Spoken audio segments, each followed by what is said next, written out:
Welcome, everyone. This is your friend, the DN What If, here with another exciting fanfiction. Today, we're diving into the story of What If Deku Awkwardly Pressed the Blade? If you enjoy this video, don't forget to hit that like button and subscribe for more fanfiction content just like this. Now, let's get started with the fanfic. Shortly after being diagnosed quirkless, Izuku realized that he wasn't on equal footing with most of his peers. He didn't have the same kinds of gifts they had more power than him and didn't hesitate to show it. Izuku was quick to accept that that was simply how the world worked. His mother was a different matter, however. When Izuku was 7 and he came home with bruises and burns more often than not, his mother had had enough. I told you it's just how the others play. Izuku insisted, because he really didn't like the tears in his mother's eyes. Izuku, she said softly, gently stroking strands of hair away from his forehead, which Izuku knew was purple from where Akatani had hit him with a quirk that made him able to turn his hands into large metal pipes at will. Izuku thought it was a really interesting quirk and wished he could observe it more closely. When he had asked for a demonstration, however, Akatani decided to demonstrate it on him. Which was okay, really. At least he actually listened to Izuku and even complied. It was Izuku's fault for not telling him that he shouldn't demonstrate it on him. He told his mother that much, which he realized was a mistake when some of the shiny drops of water in her eyes overflowed and started rolling down her cheeks. Her shoulders were beginning to shake and Izuku could feel the tremors in her hands from where they were placed on his shoulder. "Mom!" Izuku yelled, panicked. She wasn't hurt, was she? He looked at her more closely, not just at her face but at her light blue shirt and black pants too. She was kneeling before his chair on the floor so that she could better bandage and disinfect the burn on his wrist he had gotten for being in Kaken's way. She was almost done too. Izuku knew by now that the only remaining step was putting everything back in their right places in the first aid kit next to her. Which meant that she wouldn't have to be on the hard floor for much longer, right? That couldn't be it. But her clothes or skin weren't torn or bloody either. "What's wrong?" he asked, lifting a hand to squeeze one of her hands on his shoulder like his mother sometimes did when he was crying. That was probably the wrong thing to do because it made her sob more. "I'm sorry," she hiccuped. "I'm so sorry, Izuku." Izuku shook his head. He didn't know what was going on. He could feel the wetness on his own cheeks, which meant that he was probably crying too. He didn't like seeing people cry because it usually meant that they weren't happy. And what he wanted the most was for everyone, especially his mom, to be happy. He needed to fix this. "Are you sick?" He leaned forward a bit and reached out to place his palm on his mom's forehead. It wasn't too warm. She shook her head and looked him in the eyes while taking a deep, uneven breath. "I'm sad." She must have seen his confusion, because she explained further right after, "I'm sad that you're hurt." He could feel his eyes widen. That was when he fully realized that she was crying because of what he had told her. Because of the bruises and burns.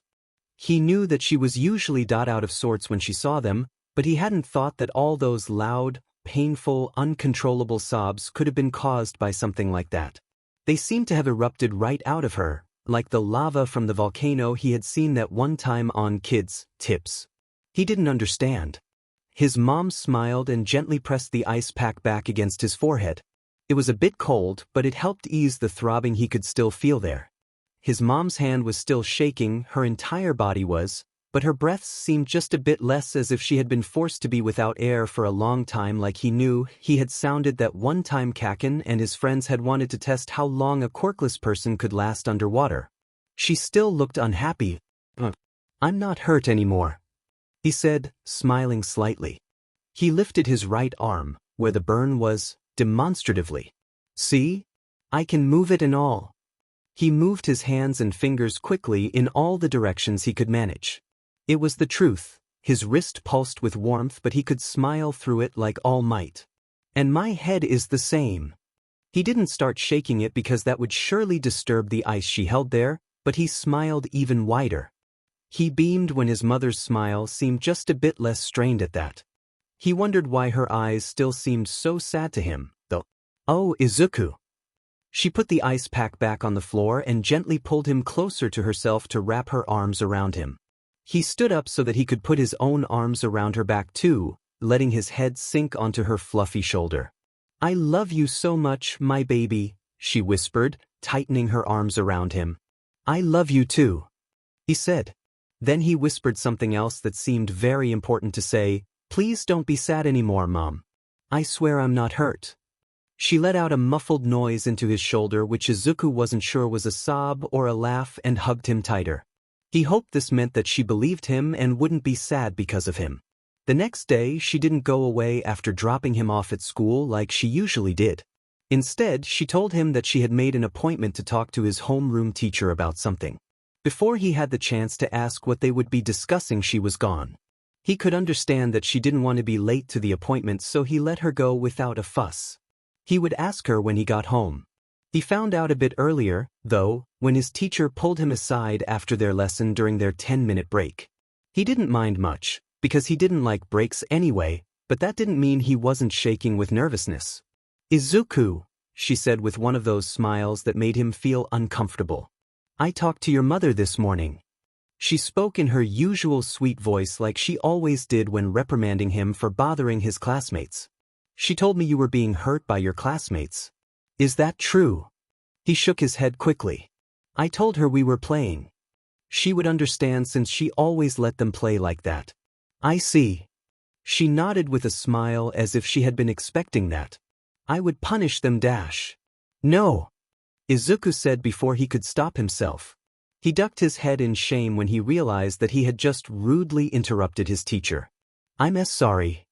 "That's okay, Izuku."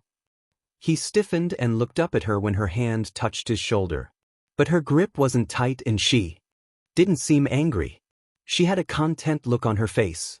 "I don't want to reprimand them, but I think your mom will only be happy if I do." She shook her head sadly. "I can tell her." He thought about it for a moment, but it didn't take him long to realize what to do to make his classmates, his mom and his teacher stop being sad. "I can tell her that you punished them. But you don't have to actually do it." "Are you sure, Izuku?" his teacher asked, looking concerned. Izuku felt guilty for not liking her much before, because she seemed to worry a lot for her students, even when it wasn't necessary. "I couldn't ask that of you." "I'm sure," he answered, determined to make everyone happy. He knew it was the right decision when he saw the pleased smile on his teacher's face. It was okay to lie if it was for the right reasons, he decided. This theory was confirmed when his mom seemed a lot more relaxed after he told her that his classmates started playing with him without injuries. He still got hurt, of course, he was too weak not to, but he didn't show it to his mom. The bruise on his head had been an exception. Most of his injuries could be hidden under his uniform. He felt guilty about lying to her, but when he realized that his mom smiled a lot more and cried a lot less now, he knew that he should have stopped showing her his injuries a lot earlier. He was big enough to take care of them by himself. And what hero makes people cry? He would be fine. He asked for money for his birthday under the guise of saving it for the limited edition All Might figurine that would be released in September, which was super cool, but in reality he spent it on first aid supplies. His mom thought he was mature for thinking ahead, so she didn't need much convincing. He bought one of the new cheap mass-produced figurines, knowing that his mom wouldn't know the difference, and saved the rest of the money for later in case he needed to buy more supplies for his injuries. Which was very likely with how quickly Kaken's quirk was improving. His explosions really were super cool. Even though he was glad that he had stopped making his mom sad, he felt like there was something missing now. He knew that his mom didn't know it, but he was reluctantly building a wall between them. And even though it was one to keep his mom safe, it put some distance between them. He used to tell his mom everything without much restraint, the things that he couldn't tell his classmates when he only smiled or cried but endured the hits and burns without much resistance. He used to tell her that he was scared of Kaken's explosions even though he thought his quirk was super amazing, that he didn't like the pain that much sometimes even if he knew that that was just how things were, that he was sad that he was quirkless because he wished he could be strong enough to really be friends the way the others were friends. He could have said all of these things to his classmates, but he knew from experience that they would have dismissed them or made fun of him for such thoughts. His mom, on the other hand, used to put her arms around him, tell him that it wasn't his fault, that everything would be all right and that he was strong and not useless. Even if he hadn't really believed her, it felt good to be listened to be told those things. It felt just as good to be able to talk about them. But that wasn't worth his mom's happiness. So he kept quiet. He distracted himself from his stupid feelings by focusing on his dream of becoming a hero. He didn't give himself much of a chance to really think about how impossible that was by constantly analyzing different quirks and heroes even more than before. Perhaps it was because he didn't really have people to talk to that he developed his annoying habit of muttering his thoughts out loud sometimes. Despite knowing that he would be in more pain because of it, he couldn't control it. He really wished he wouldn't bother people that much. Even though he had his analysis to distract him, there was still this painful lack of something weighing on him when he was alone in his room with all of his homework done and nothing new to add to his notebooks. Those times, there were instances when he couldn't stop himself from crying even though there really was no reason for it. He wasn't being told mean things or burnt when he was alone, after all. He should really stop being such a crybaby or his mom would notice, either now or later when she saw his swollen eyes. That only made him cry harder, because he sometimes felt like the only thing he was good for was making people sad, angry, or disappointed, and he really didn't want his mom to be any of those things. He put his hands over his mouth to muffle his sobs. He was almost a middle schooler, he really should be over this. Izuku! He startled when the door opened. Are you okay? He had forgotten how thin their walls were. He nodded quickly, pressing his hands tighter over his mouth, the snot on them making them wet. Are you sure, honey? His mom asked, sitting down next to him on the bed. Fine, Mom. His voice was muffled and shaky and he hated it. You can talk to me about anything, you know. His mom said with a kind smile. He removed his hands and took a few deep breaths, her hand on his shoulder making it just a bit easier to do so. He turned his head in her direction. I'm fine, Mom. He hoped his smile was convincing. I'm just worried about the English exam tomorrow. He felt a twinge of guilt when she didn't hesitate to believe him and reassured him that he would do well. He didn't much feel like he deserved her comfort after deceiving her like that. Next time, he vowed to himself, I'll find a way to deal with this without worrying her. And he did. He put his hands over his mouth before he even let the tears fall, clenching his mouth shut tightly. His frustration at himself resulted in him accidentally biting the flesh of his lips, hard. But he didn't care, he couldn't hurt his mom, not again. He remembered vividly how much her shoulders had shaken and how painful her sobs had been even though it had happened all those years ago. Even when his lip and the skin under it started to hurt, he didn't stop pressing his mouth shut. The pain grounded him. It distracted him from the hollow feeling in his chest and the churning in his stomach that was caused by unnecessary fear. This pain helped, he realized, because it had a purpose of its own. It wasn't like being hurt by his classmates for the right reasons and being in pain as an unwelcome side effect. This was different. He had never encountered this kind of pain before, but it was useful. The marks it left behind on his face weren't, however. He could explain them away easily once by saying it happened in his sleep, but he knew he had to find a better method for next time. And next time would come soon, Izuku knew, because he felt like crying at home a lot despite all the crying he did at school. No wonder no one really liked him apart from his mom. Despite the fact that the helpful pain theory was kind of new, Izuku had an idea of what he could do about it. He had a lot of time to read articles on various different topics, which came in handy for solving the issue. He wasn't unaware of so-called unhealthy coping mechanisms like using razor blades to handle your emotions. The article he had read about it was meant to provide people an opportunity to educate themselves on the topic and not in any way encourage anyone to try it themselves. He had never thought that he himself would resort to self-harming, considering that he had enjoyed neither being in pain nor the hassle of taking care of his injuries later. But biting himself when he was about to cry had helped. And at this point, he was willing to do anything to reduce the number of people he was burdening even if it was just by one. His mom deserved better. Izuku took a deep breath as he pushed open the door to the convenience store. It wasn't one he or his mother had ever been to before as far as he was aware. It wasn't one that he ever planned to return to after this either. He walked the aisles, trying to keep his nervousness in check while looking around for where what he was looking for could be. He stopped occasionally to examine one thing or the other, trying to look like he was calmly browsing through things. No one would remember him, he told himself logically. The store was full of people at this time of the day, and buying razor blades wasn't an unusual thing to do. Even if he was someone who looked years away from actually having to use them. He shook his head to clear those thoughts away and quickened his pace. He had planned for that.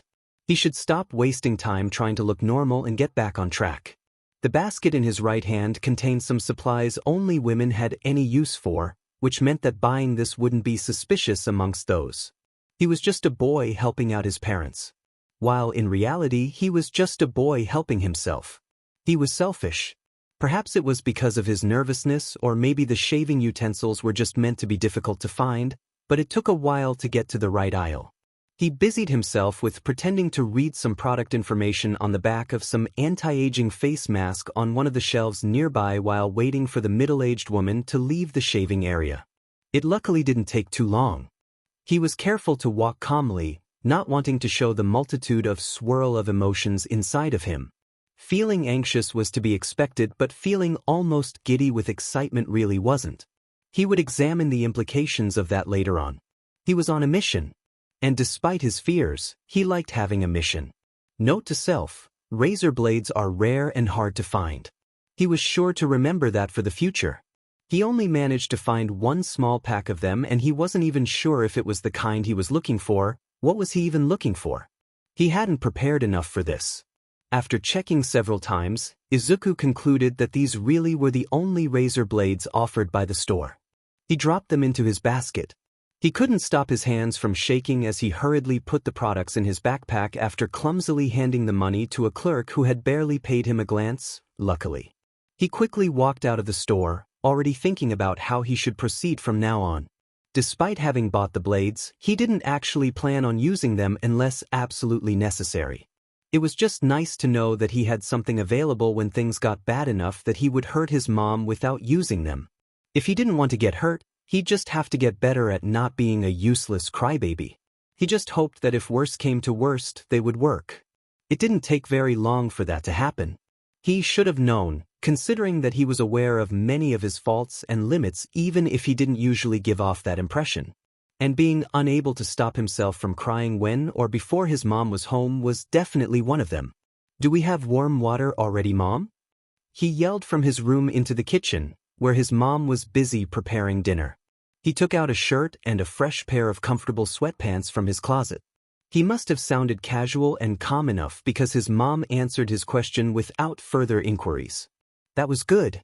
After placing his change of clothes next to the sink, he locked the door and let the water run. He removed the pack of razor blades from his right pocket with a shaking hand. He checked whether the door was locked again and sat down on the closed toilet lid. The hand clutching the small package was shaking as much as his knees. His entire body was. His breathing was quick, his throat too tight. He was about to cry. He knew that, and he might not be able to stop it. But he needed to try. He clumsily started tearing into the paper that the blades were in. By the time dark-colored pieces of carton were scattered on the bathroom tiles under the toilet, Izuku was left with a white cuboidal box in his right hand. It was just small enough to comfortably fit in his palm. Izuku took a deep breath. He wouldn't cry. This would help. Working out how to get one of the razor blades out of the box would have been easier without shaking fingers, but it didn't take very long. The blade was wrapped in white, thin piece of paper. He removed it carefully and stared. Was it normal for it to be so thin? And malleable? He was able to easily bend the blade. He didn't do it, but it looked like he'd be able to break it in half if he tried. It was okay. He made himself breathe deeply again. Now on to the next step. Izuku had planned this. He had needed to plan this. He placed the blade and the white box on the sink and got undressed. He knew how to get rid of blood on his clothes, but it was easier and less risky if he didn't have to do it. When he was done, he was back to sitting on the toilet lid in nothing but his boxers, holding the thin blade in his right hand. The hole in the middle made it difficult to hold properly. The blade didn't look like it could withstand even Izuku's quirkless hands if he wanted to break it.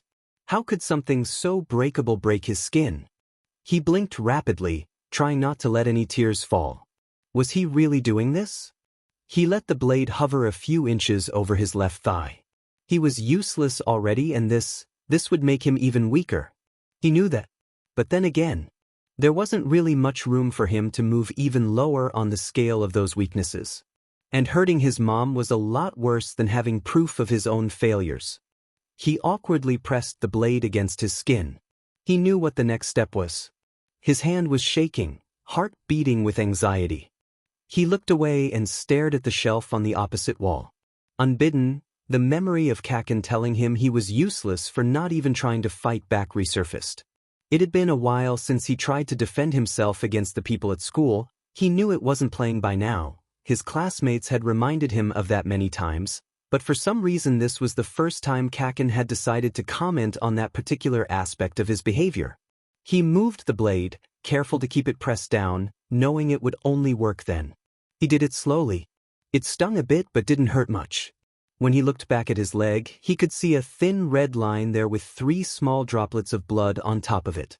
They moved and darkened his skin like strongly pigmented teardrops, so much that Izuku's hand rose to feel the skin under his eye. His face was dry. He knew he hadn't pushed the blade deep into his skin, not knowing how much damage the force he applied would cause. He pressed the blade right below the red line and moved it horizontally again, a bit quicker this time. The sting was sharper. There was a bit more blood too. You can't even lift a finger against any of those extras, Deku. Kakin sneered. He did it again. You want to be a hero? He had an unkind grin on his face. You're more useless than the useless. He moved the blade quicker and pressed it just a bit deeper into his skin. You can't do anything. He had cut again, he noted, drawn out of his memory. He looked back down at his thigh. The 2 newest cuts, the ones that were closer to his knee, seemed to be just a bit deeper, judging by the amount of blood they were releasing. It wasn't too much, not nearly as much as the red on his skin that one time Tamaki had cut him with his long, sharp spikes. But the blade was sharp too. Perhaps that was why it was so thin. He placed it on the floor and bent down to take out a bit of gauze and the disinfectant from his secret first aid kit. He had been too desperate to think about disinfecting the blade, but he could at least mitigate the damage somewhat by properly cleaning his wounds now. When he sat up straighter again with the gauze, some toilet paper and the disinfectant in his hands, he realized that the blood from some of the cuts was slowly trickling down the left side of his thigh. It hadn't started dripping onto the floor yet, but it was close to reaching the edge of his thigh. Izuku immediately moved to clean up the trails of blood and the blood on his leg with the toilet paper. He wouldn't waste too many of his first aid kit tools on this. Then he sprayed some disinfectant on the wounds. It stung a bit and made the blood more fluid, but he was used to that pain by now after years of tending to his own injuries. And these definitely didn't come close to the worst of them. But that he had to admit that there was something calming about watching the drops of blood gather on top of the dark red gaping little tears of his skin. There was a knock on his door. Izuku startled enough to almost drop the disinfectant. Izuku? Dinner's ready. I'm coming. He yelled back through the noise of the running water. Hurry up before the food gets cold. He waited for his mom's footsteps to fade, before continuing with the second part of his plan, the aftermath actions. He was quick to wrap his wounds in gauze and bandages, spurred on by the prospect of having a delicious meal with his mom. His actual shower could wait. After washing his hands and the blade, he rewrapped the piece of alloy in the paper and put it back in the white box. Satisfied with the result, he packed the white box away with his first aid supplies. He got dressed in his fresh set of comfortable clothes and hid the first aid kit in the ones he had taken off. Once the box was stowed away in the back of his closet beneath several layers of clothing, Izuku hurried into the kitchen. There was a smile on his face when he ate his meal and talked to his mom. He didn't feel the urge to cry anymore. The cutting was more effective than he had anticipated. It was also the potential cause of some headaches and lightheadedness at times, but that was a small price to pay for all the ways it helped. And it did that a lot. It helped make him better in many ways despite making him worse in some others. He never cried at home anymore. He did it at school sometimes. He wasn't brave enough to bring something that could be considered a weapon with him to school, but even there it was less frequent. He could endure the pain and beatings more easily knowing that he had his blades at home. Just the thought of them was comforting.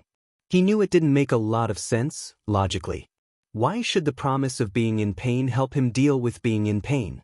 He had read somewhere that those two situations were different because of the feeling of control that came with being the one inflicting the pain on himself, but when he looked at the situation from an outside perspective he knew it was irrational. He had done some research on self-harming both before and after he started doing it himself. And despite all the warnings and tips on how to stop, Izuku didn't feel inclined to do so in any way. This was the most useful thing he could do for everyone in his life, including himself. The blades were hidden in a drawer along with a razor that the blades could be used for. He had bought it only to be able to explain why he had a box full of razor blades should his mom accidentally find them. His plan was to say that he had bought them in order to be prepared for when it would eventually happen. It wasn't so hard to believe, he had done weirder things in the past. This way, he was just a bit less anxious about his mom finding out. That didn't mean he didn't buy tattoo cover-up, just in case he had to show his thighs for some reason. Like at a doctor's appointment, for example. It didn't work too well, sadly. He had tested it, but no matter how much he put on, the scars and wounds were still faintly visible. And his clothes had gotten dirty from the makeup.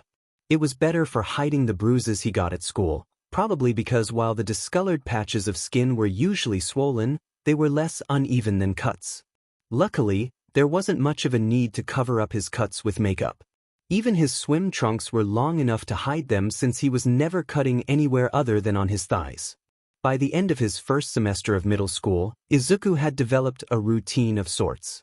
He cut himself, showered, took care of all his injuries from the day, not just the self-inflicted ones, placed the used utensils in a plastic bag and went back to his room to quickly put everything back to its right place. The plastic bag with the bloody pieces of toilet paper, gauze and other incriminating trash was stowed in his school bag beneath all his other stuff. He usually threw that away on his way to school in a random trash can, never the same one twice in a row. Sometimes he ended up not finding a suitable trash can, either because there were too many people around or because he didn't have time for one reason or another. It made him fidgety with nervousness, knowing that he had proof of his activity so easily accessible to anyone who looked through his bag. It wasn't an unfounded concern. In the past, there were several times when some of his classmates had emptied his bag to look through his stuff with the goal of making fun of anything he had, somehow managing to come to conclusions about him based on what he had with him. "You don't have a lunchbox?" Kobayashi had snickered one time. "Your mom must have realized you weren't worth the effort." The other people around had joined in his laughter. The constant knot of anxiety in his stomach usually made it too hard to eat at school. When he tried to eat his lunch, something always seemed to go wrong and he ended up with more food on his uniform than in his stomach. Another time Kaken had searched his bag to check for stuff that indicated that he hadn't given up on his dream of becoming a hero yet. He'd made fun of him for his notebook and all-might eraser. It hadn't been too bad. And he hadn't done a bag search ever since. Izuku just hoped he wouldn't do one today. His mom wasn't feeling well and he'd stayed a bit longer to help her as much he could. She must have caught a virus. It was that time of the year. She had a fever, a runny nose, a sore throat and a stomachache, basically the whole package. And she'd just expected him to leave. In the end she'd had to physically push him out of their apartment to get him moving. Deku! Izuku had never been too lucky and it was proven yet again when Kaken cornered him at the tunnel on his way home. He must have been following him, seeing as Izuku took a detour in a less populated area to get home. He usually checked for people following him, but he'd been too eager to finally get rid of the evidence of his weaknesses and the fear pulsating through his entire body. He should have been more careful. It had been stupid of him. He took a deep, steadying breath after Kaken had shoved him against the wall of the tunnel. It didn't matter. He'd cut tonight. He tried to slow his breathing even as he flinched at Kaken's right hand aggressively hitting the wall inches away from his head with one of his explosions. It wasn't one of the strong ones, but it wasn't a weak one either. It was the type of explosion that was especially precise, which he liked to use when he was either very calm or very angry. It didn't look good for Izuku. No matter what happened he could always count on his cutting, he reminded himself. Kaken pushed his left forearm against Izuku's chest to shove him harder against the wall. No one could take his cutting away from him. He had a surefire way to make this all better, to make all of this not matter at all. He looked up at Kaken briefly, then back down again. What do you want, Kaken? He attempted to smile, a weak smile that probably looked more like a grimace. What are you up to, shitty Deku? He asked. Huh. Izuku tilted his head slightly to the left, away from Kaken's burning hand. Shut up. He pushed Izuku even harder against the wall. Stop lying to me. I'm not stupid. Izuku chanced a glance at the red-eyed boy and regretted it immediately. Kaken wasn't just angry, he was absolutely livid with eyes shining with something akin to betrayal. This wasn't good. No matter what it was, it'd be over at some point and then… Answer me. He let out an explosion with the palm of his left hand without releasing the tight hold he had on Izuku's right upper arm. Despite having anticipated it, Izuku couldn't stop himself from letting out a choked whining sound from behind his gritted teeth. It never stopped burning less, especially since Kaken's quirk had gotten better and better over the years. This one wasn't the most painful kind of explosion, but it would leave Izuku with another hole in his uniform and a surface-level burn to take care of. He was glad he'd forgotten to put on his jacket in his hurry to get away. He still needed that to cover up his horrible uniform when coming home. His mom would buy the excuse of the hole being caused by fooling around when it wasn't bloody anymore. She always did. It stung and pulsed in a steady rhythm, occasionally getting worse when Kaken decided to tighten his grip or move his hand slightly. He bit his lip. This couldn't be more different from his cutting. I don't know. He cursed himself for the way his voice shook, not because of pain but because of stupid fear. He looked back up at Kaken to anticipate his next move. Izuku's prospects weren't great. The scowl on his childhood friend's face had deepened and his teeth were gritted. You can't even answer a question without crying. Izuku flinched at his raised voice and tightening grip. He hadn't realized he'd been crying. There must be tears in his eyes. You're useless. Abruptly, Izuku was released. The sudden, rough removal of Kaken's hand sent another flash of pain up his arm, making him take in a few quick breaths to steady himself against the wall again. His reprieve didn't last long. He stiffened when Kaken raised both his hands, but they only roughly gripped his backpack straps and pulled them off down his arms, further aggravating his wound. Izuku hadn't offered much resistance once. He'd realized what was going on, thinking that Kaken's only goal was to access other parts of his body to injure. He regretted that now when instead of turning back to Izuku, Kaken started opening the zipper on his backpack. No, wait! Izuku yelled once the flare of pain had subsided enough for him to properly take in his surroundings. He hurried towards Kaken to get it back before… Shut up, Deku! He shoved him away with a lot of force, and he hit the asphalt with a painful thud. That didn't matter right now. He got to his feet as quickly as he could only to get a clear view of Kaken holding the backpack upside down, shaking it while all of his belongings tumbled out and scattered on the cold ground. The plastic bag was last, landing on top of his other things unceremoniously. Kaken stared at the thing with a dumbfounded expression on his face. What the F is that? Before Izuku could answer, he picked it up cautiously to examine it. That it's just stuff, you know? Izuku said lamely, knowing Kaken wouldn't listen to him anyway. And it was okay. Finding this wouldn't hurt Kaken, it would only hurt Izuku to hear what he had to say. And that was okay.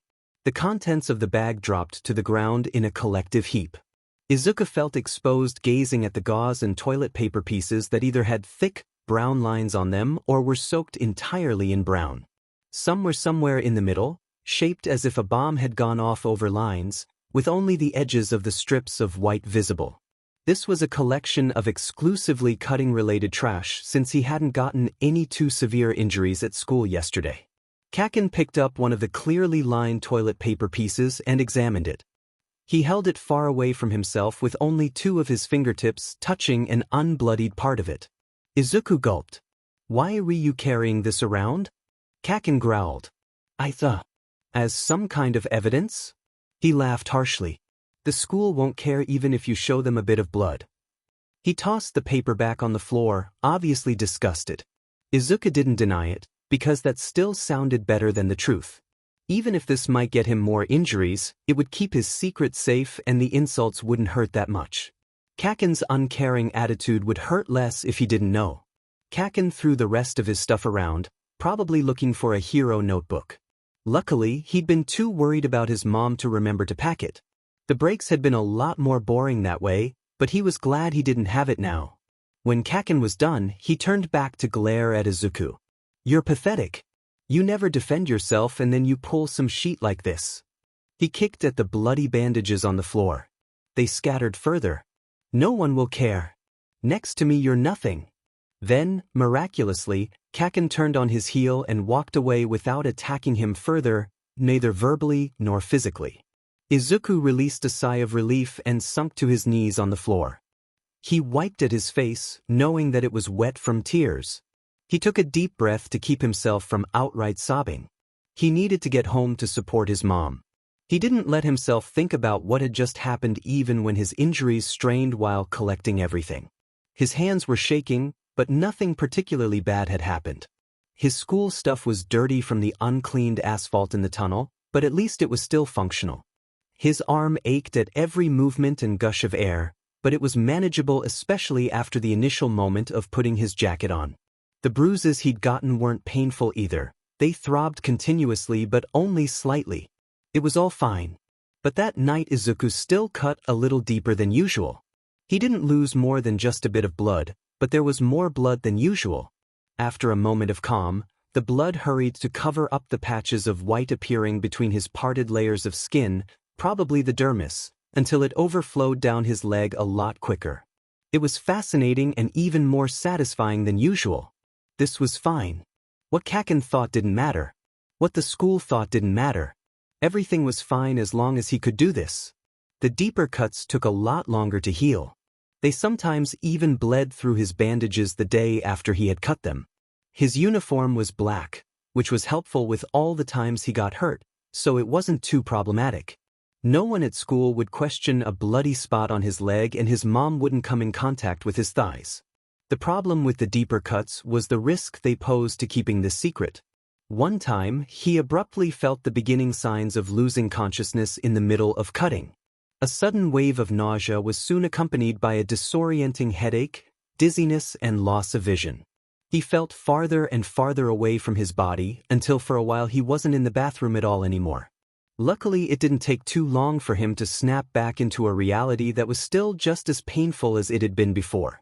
Despite having fainted in the past, he had no idea what was going on. His breathing sped up in panic and he clumsily tried to grab the toilet paper to clean his wounds.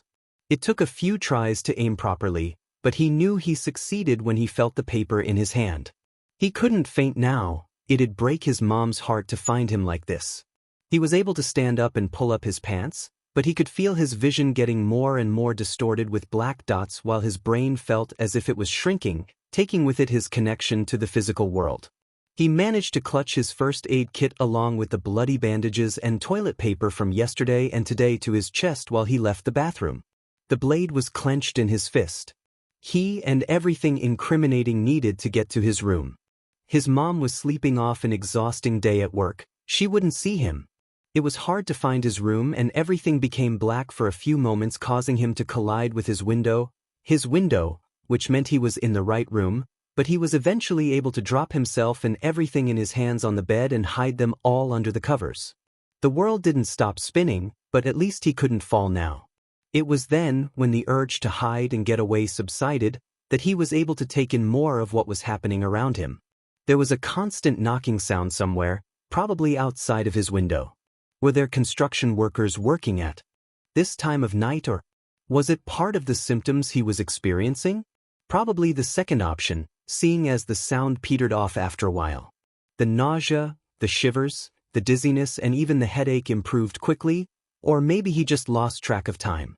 He still felt a subdued sting in his head and a bit sick to his stomach, but he didn't think he was about to faint anymore.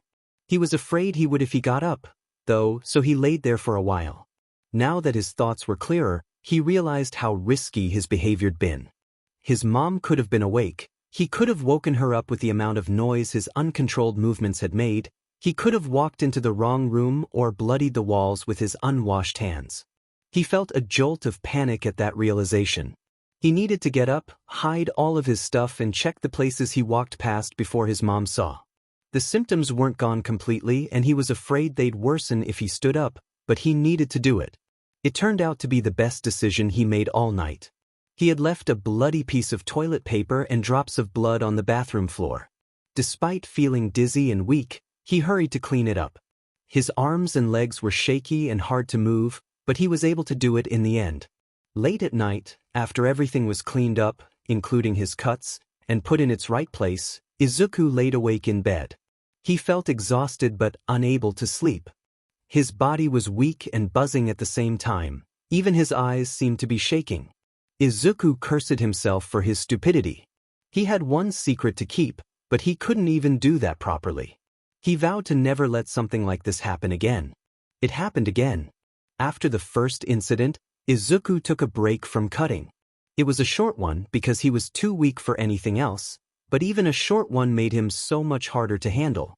He was able to hold back his crying at home, but by the end of the few days without cutting he felt like he'd burst. All of this confirmed just how abnormal and weak he was. He bet no one else at his school was like this. They weren't only better because they had quirks or because they were physically strong, everything else about them was part of what made them superior to Izuku. By now, these facts had been confirmed too many times to be ignored. And it was fine. It was just how things were.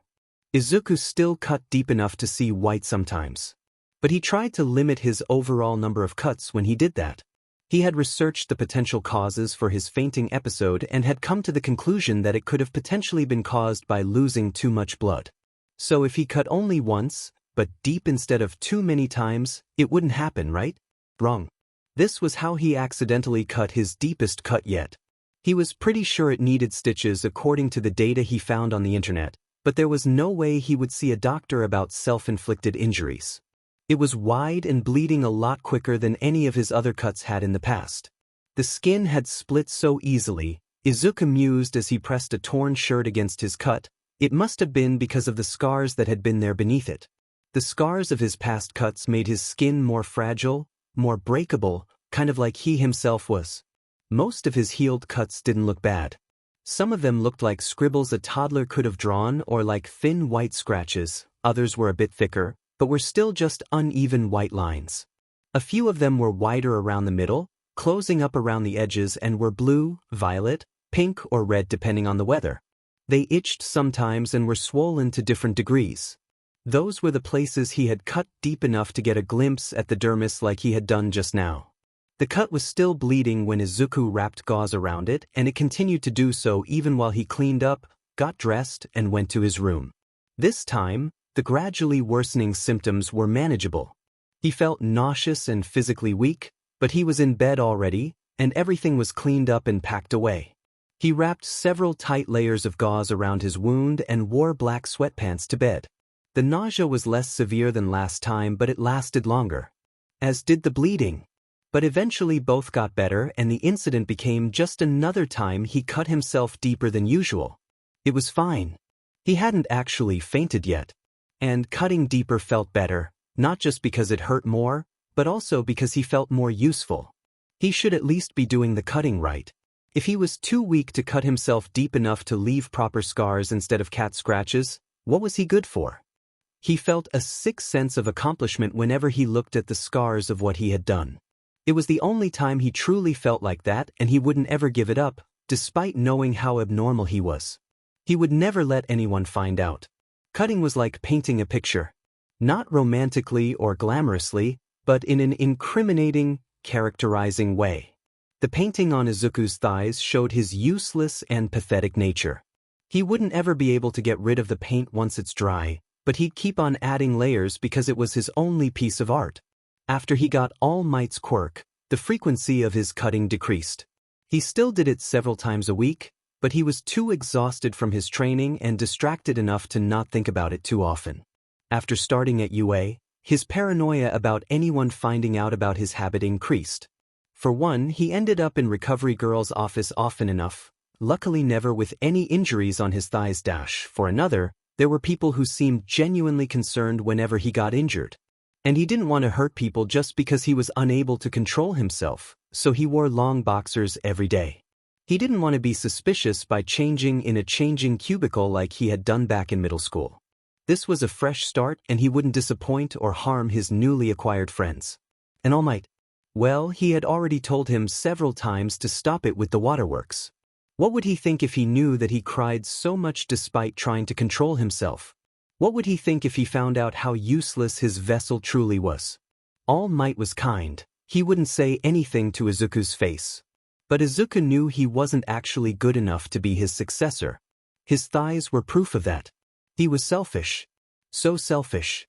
And the most selfish thing he'd ever done was accepting All Might's quirk. He needed to keep his secret.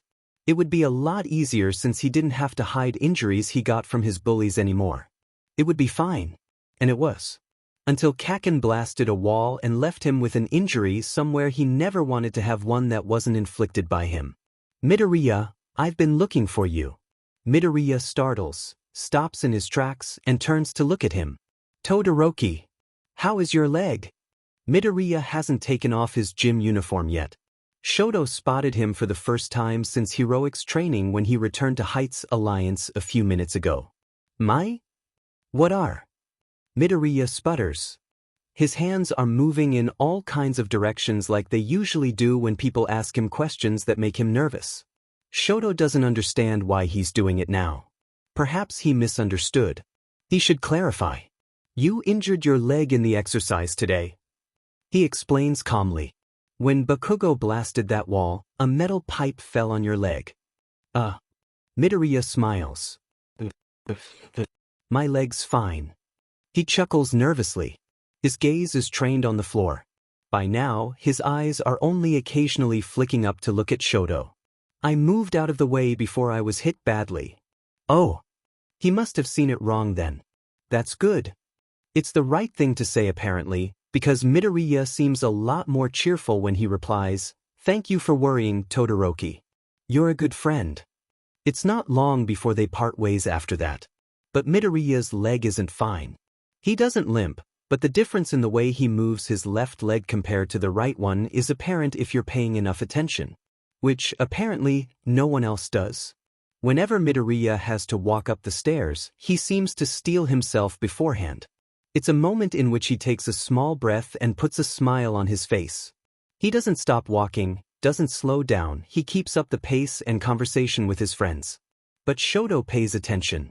Midoriya has difficulties controlling the way his left foot lands on the stair. It's a few inches off each time compared to the last, even though Midoriya instinctively places his foot in the center of it whenever he isn't injured in some way. His left foot doesn't push off as strongly either. It's weaker than usual. Midoriya uses his right leg to make up for it and doesn't let his weight rest on the left side of his lower body too long. It isn't obvious when you aren't looking down, because Midoriya doesn't react to it much. He talks and moves as quickly as usual despite using a different method to keep up. Shoto'd say it was impressive if it wasn't concerning. It isn't surprising that he's able to act so nonchalantly about pain. Shoto remembers Midoriya's deeply bruised and broken body from the training camp. The way Midoriya just wouldn't stop, even when it was obvious to anyone that he wasn't in any position to fight or even just move. He shouldn't have been running around. Shoto knew that back then. But he didn't do anything. It took losing consciousness for Midoriya to stop. Shoto wonders if the seizures would have been so horrifying if he had been stopped earlier. Still, back then, Midoriya wanted to keep on moving to help others, to save his friend. There was no time to receive medical attention.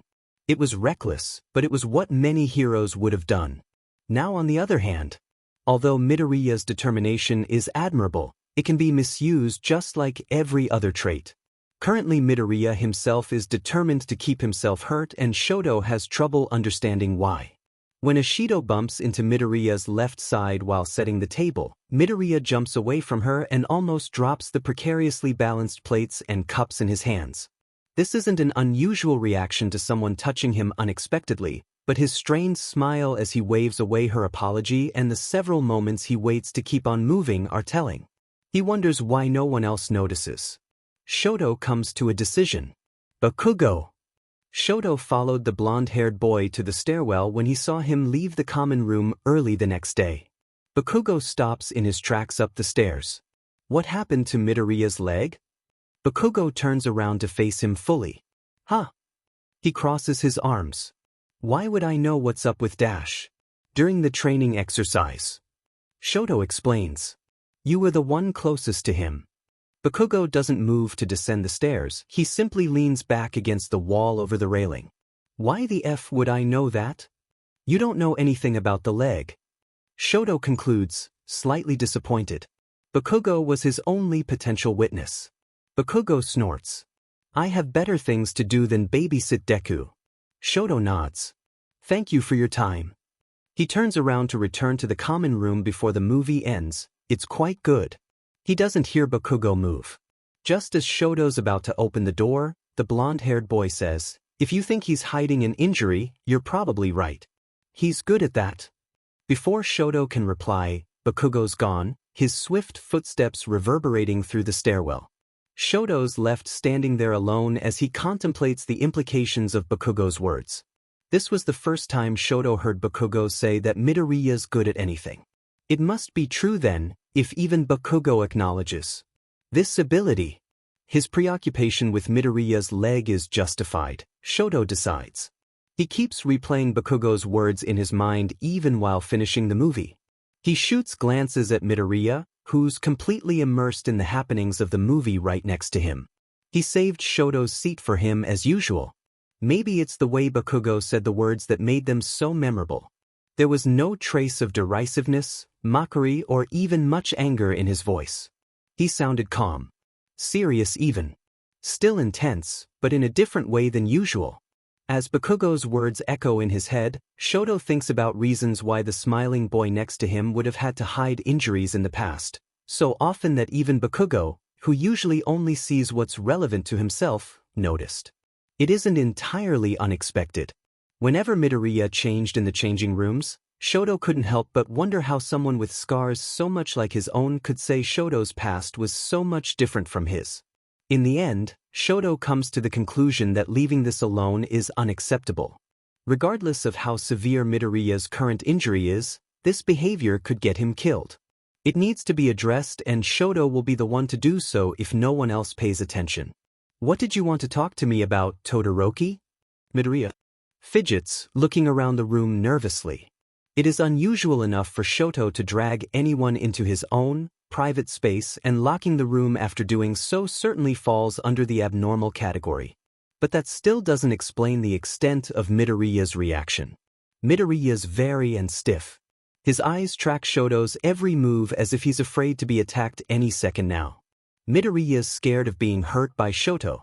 It catches Shoto off guard, so much that he isn't sure how to go about this anymore. Is something wrong? Midoriya asks when Shoto doesn't respond.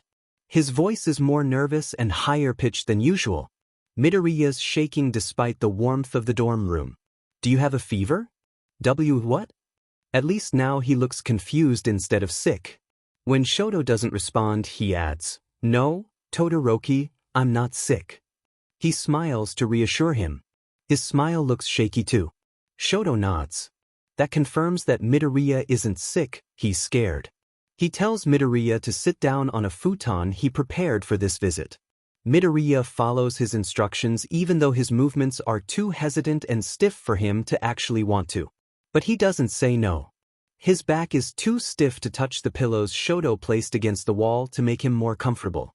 His legs aren't comfortably stretched out on the soft piece of fabric, they are almost up to his chest. If his back wasn't so straight, he'd be able to put his arms around them. This must be more painful than standing up. Shoto sits down on the futon he prepared for himself. It's right next to Midoriya's. Is everything okay, Todoroki? He keeps an eye on Shoto's hands, which are placed away from Midoriya on his own lap. Midoriya, Shoto says calmly, turning sideways to look at Midoriya's face, even if the other boy is still looking at his hands. He doesn't move them at all, not sure how Midoriya would react if he did. I can help with your leg if you don't want to go to recovery, girl. With us? Midoriya squeaks, obviously not expecting the conversation to take this turn. He lifts his head to look Shoto in the eyes. His reaction is similar to the last time Shoto addressed the leg problem. His shock is greater than the last time though, probably not expecting Shoto to bring it up days after it happened. I'm not hurt, Todoroki. It's really kind of you to worry, but dash. I know you're injured, Midoriya. Shoto states. I can see it in the way you move your legs and the way you react to being touched around the area. The green-haired boy's eyes widen. If this was anyone else, Todoroki would have gently placed a hand on the injury to demonstrate his observations. But he knew it would do more harm than good in this case. You're hurt and refuse to get help. And you're usually doing that to help someone. Midoriya's shaking his head again. Todoroki, I dash. Is it your father? Are you protecting him from getting in trouble? His legs must look especially bad if that's the case. He doesn't hesitate to show his other scars when changing, but the thick material of his boxers always covers up his thighs. He heard some of his classmates theorize that the scars must be caused by his quirk, but Shoto knows what burn scars look like. And Midoriya's quirk only breaks bones, it doesn't burn lasting scars into his skin. What no? After a moment of being lost in his thoughts, his frown morphs into a look of something akin to understanding. He turns to face Shoto fully. He's in the same position he was in before, but it's out of necessity this time. If he stretched his legs any further, his toes would touch Shoto's thighs. His body isn't wound as tightly as before either. Todoroki, my dad isn't hurting me. His voice is soft and the smile accompanying it looks just a bit forced around the edges. My parents divorced when I was little and I haven't seen him ever since. He seems sincere, but Shoto isn't the best at telling if people are lying or not. Are you sure? That I haven't seen him? Yeah, I'm sure. Midoriya chuckles lightly. And he never hurt me or my mom. He says, firm and serious. Okay. Shoto says, unwillingly feeling a twinge of disappointment. It's just a bit lonelier knowing that he doesn't share that particular aspect of his past with Midoriya. Where do your scars come from then? Am I what? Midoriya sputters, the look of horror on his face almost matching the one he wore in that moment. He realized Bakugo was gone, having slipped right through his fingers. Like the scars on your shoulders. Shoto explains. It looks like someone burned you there over and over again with their quirk. Oh. For some reason, Midoriya relaxes at that and smiles, even though there's really nothing to be happy about. Those are just from fooling around with friends. He makes a dismissive motion with his right hand. Shoto's eyes widen. It's nothing serious. You know how it is. Midoriya, I don't think you get scars like that from friends. Shoto doesn't know much about friendship, but he's sure of that. It's different. Midoriya shakes his head. It's fine, Todoroki. Really. It's nice of you to worry, but they're really dash. It was Bakugo. Shoto realizes. Midoriya's look of guilt is enough of a confirmation.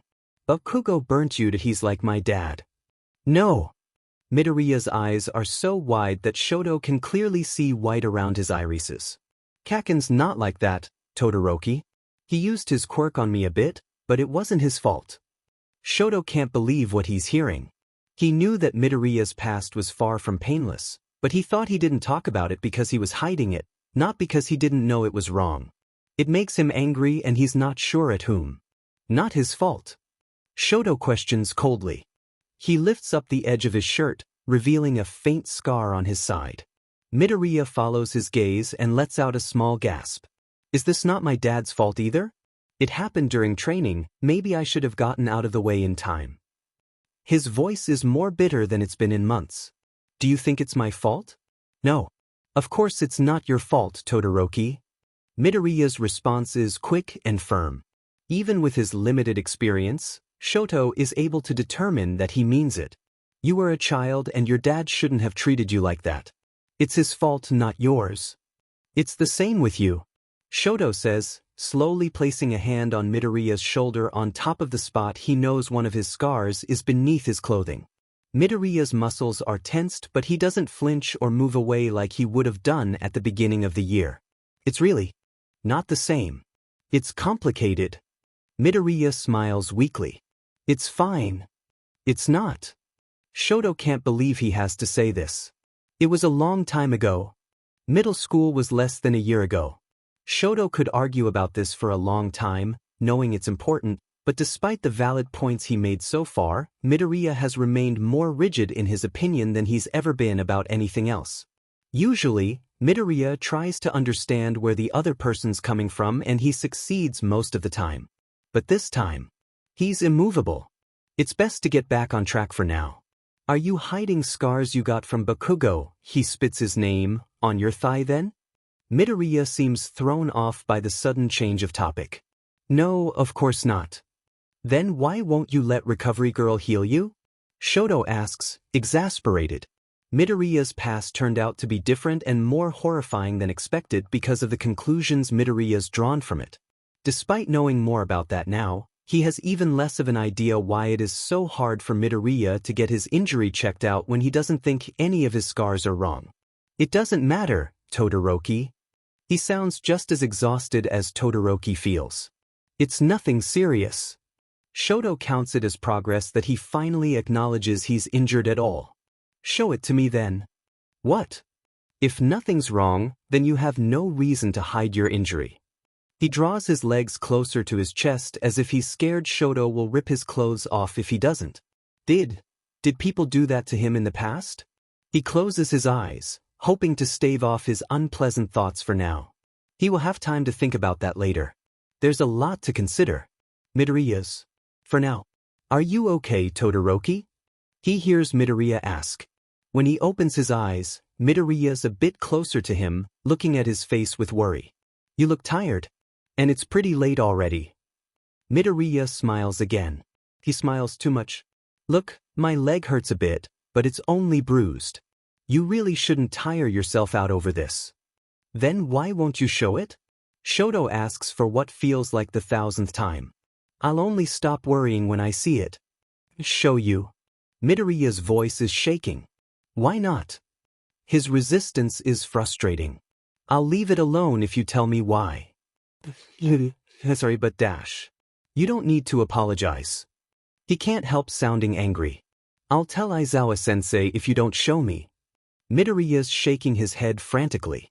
His eyes have tears in them as he pleads, Please, Todoroki. Don't do that. Shoto falters in his resolve. I don't want to hurt you, Midoriya. I'm sorry if I did. Midoriya shakes his head. Why you didn't? He hiccups, full on crying now. He buries his face in his arms on his knees. But if I can help you, I might consider doing something you don't want me to do. Midoriya shakes his head and hugs his knees tighter. The white-knuckled grip he has on his right arm must be painful. That's what friends are for, I think. Shoto's not sure what to do to make Midoriya feel better, but he's pretty certain the green-haired boy wouldn't appreciate comforting physical contact, especially if he can't see it. Do you want a tissue? All he can think of doing is trying to make him a bit more comfortable. Midoriya takes the tissue box Shoto got from his desk and stammers out a thank you. Eventually, when Shoto can't hear Midoriya's sobs anymore aside from the occasional sniffle, Midoriya says something. It's so muffled by his clothes that Shoto can't understand. Did you say something? Shoto prompts, trying to sound gentle. Midoriya lifts his head.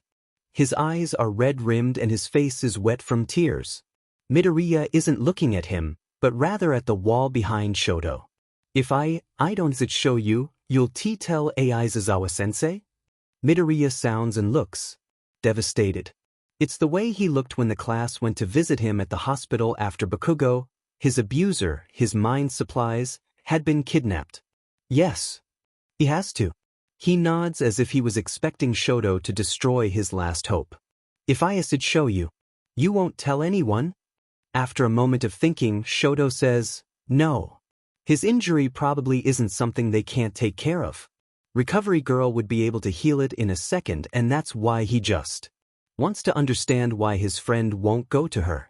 He wants to make sure Bakugo or someone else didn't burn horrible scars onto his thighs. You won't tell anyone about anything you find there?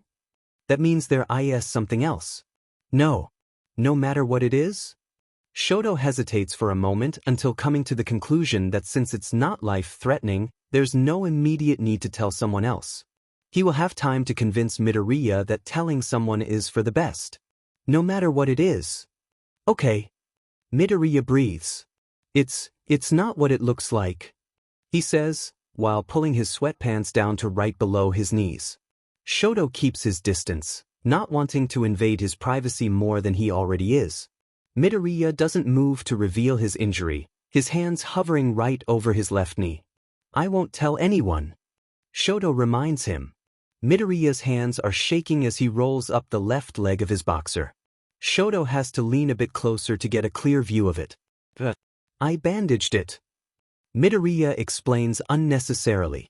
His boxer is rolled up more than half his thigh now, and his upper leg seems to be covered entirely in white gauze. Either Midoriya did a really thorough job with the bandaging, or the injury is more severe than he expected. He hopes it's the former. "We can change them," Shoto offers and gets the first aid kit he prepared. When he returns, Midoriya's hands are gripping his knees tight enough to leave indents with his nails. He has a faraway look on his face as he stares at the bandages on his leg. Shoto kneels down next to the other teenager and opens the kit. He takes out the scissors and shows them to Midoriya. "Can I?" He gestures at the leg. Midoriya nods slowly. His eyes refocus and they're full of dread. Shoto's beginning to feel a sense of foreboding himself. He places his left hand on top of Midoriya's to steady his shaking leg. Then he begins cutting the bandages. The skin he can see through the opening he creates is a dark purple that makes him wonder if promising not to tell anyone was the right decision. He stops in his tracks when the bandage falls away far enough to reveal a scar that's straight and horizontal on top of the bruise. Its light pink color stands out against the dark skin surrounding it. Continues, he realizes that it isn't the only scar like that. After rolling up his boxer leg a bit more and cutting the bandages all the way, he can see that Midoriya's thigh is a collection of lines of different sizes and colors on top of a dark-colored background. Sometimes they overlap, but most of them are straight and horizontal. It'd take long to find them all and count them. The lines are cuts, Shoto's mind supplies as his eyes set on a few barely healed ones in the middle of the bruise. They must have been done right before the injury. Someone deliberately, repeatedly cut Midoriya's thigh to pieces over what must have been a long period of time. Who? His question dies in his throat as his eyes set on the look of shame on Midoriya's face. The green-haired boy looks away, even though he has been watching Shoto until now. He looks back down at the scars. "Not someone this was. You," Shoto says quietly. "You did this." The look on Midoriya's face is answer enough. I'm sorry." Not sure what to do, Shoto continues with what he planned. He can't seem to properly tear open the plastic the fresh roll of bandages is wrapped in. It seems to slip out of his fingers. He's not even sure if the bandages will help the bruise. They were probably there for the other injuries. He feels Midoriya touch his hand lightly, probably trying to get his attention. He's smiling again. Why is he smiling in a situation like this? "I can do this," Midoriya says, gently taking the packed bandages out of Shoto's hands. As he stares at his newly empty hands, he realizes that they're shaking just as badly as Midoriya's are. But Midoriya knows how to work around that. Shoto can only watch, dumbfounded, and hand over the necessary equipment to finish hiding away his injuries. When he's done, Midoriya rolls down his boxer leg and pulls up his pants. All of his movements are quick, practiced. They sit in silence for a few moments after that.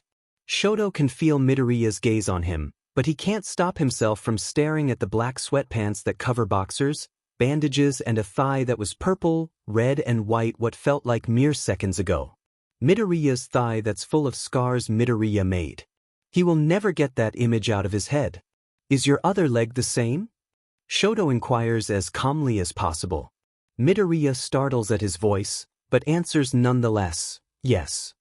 Shoto raises his gaze to look at Midoriya's other limb, trying to imagine two matching thighs with too much scars on them to count. "But it's not as bad as it looks. Knowing that you did this is worse than it looks," Shoto says, making Midoriya flinch. "When was the last time?" He takes a deep breath. "When was the last time you'd hurt yourself?" Midoriya takes a moment to answer, pondering over something. In the end he just sighs and says, "After dinner." Sheet. He clenches his fists, for lack of something better to do. How long has this been going on? A few years. Midoriya rushes his words, as if that would make Shoto forget about them.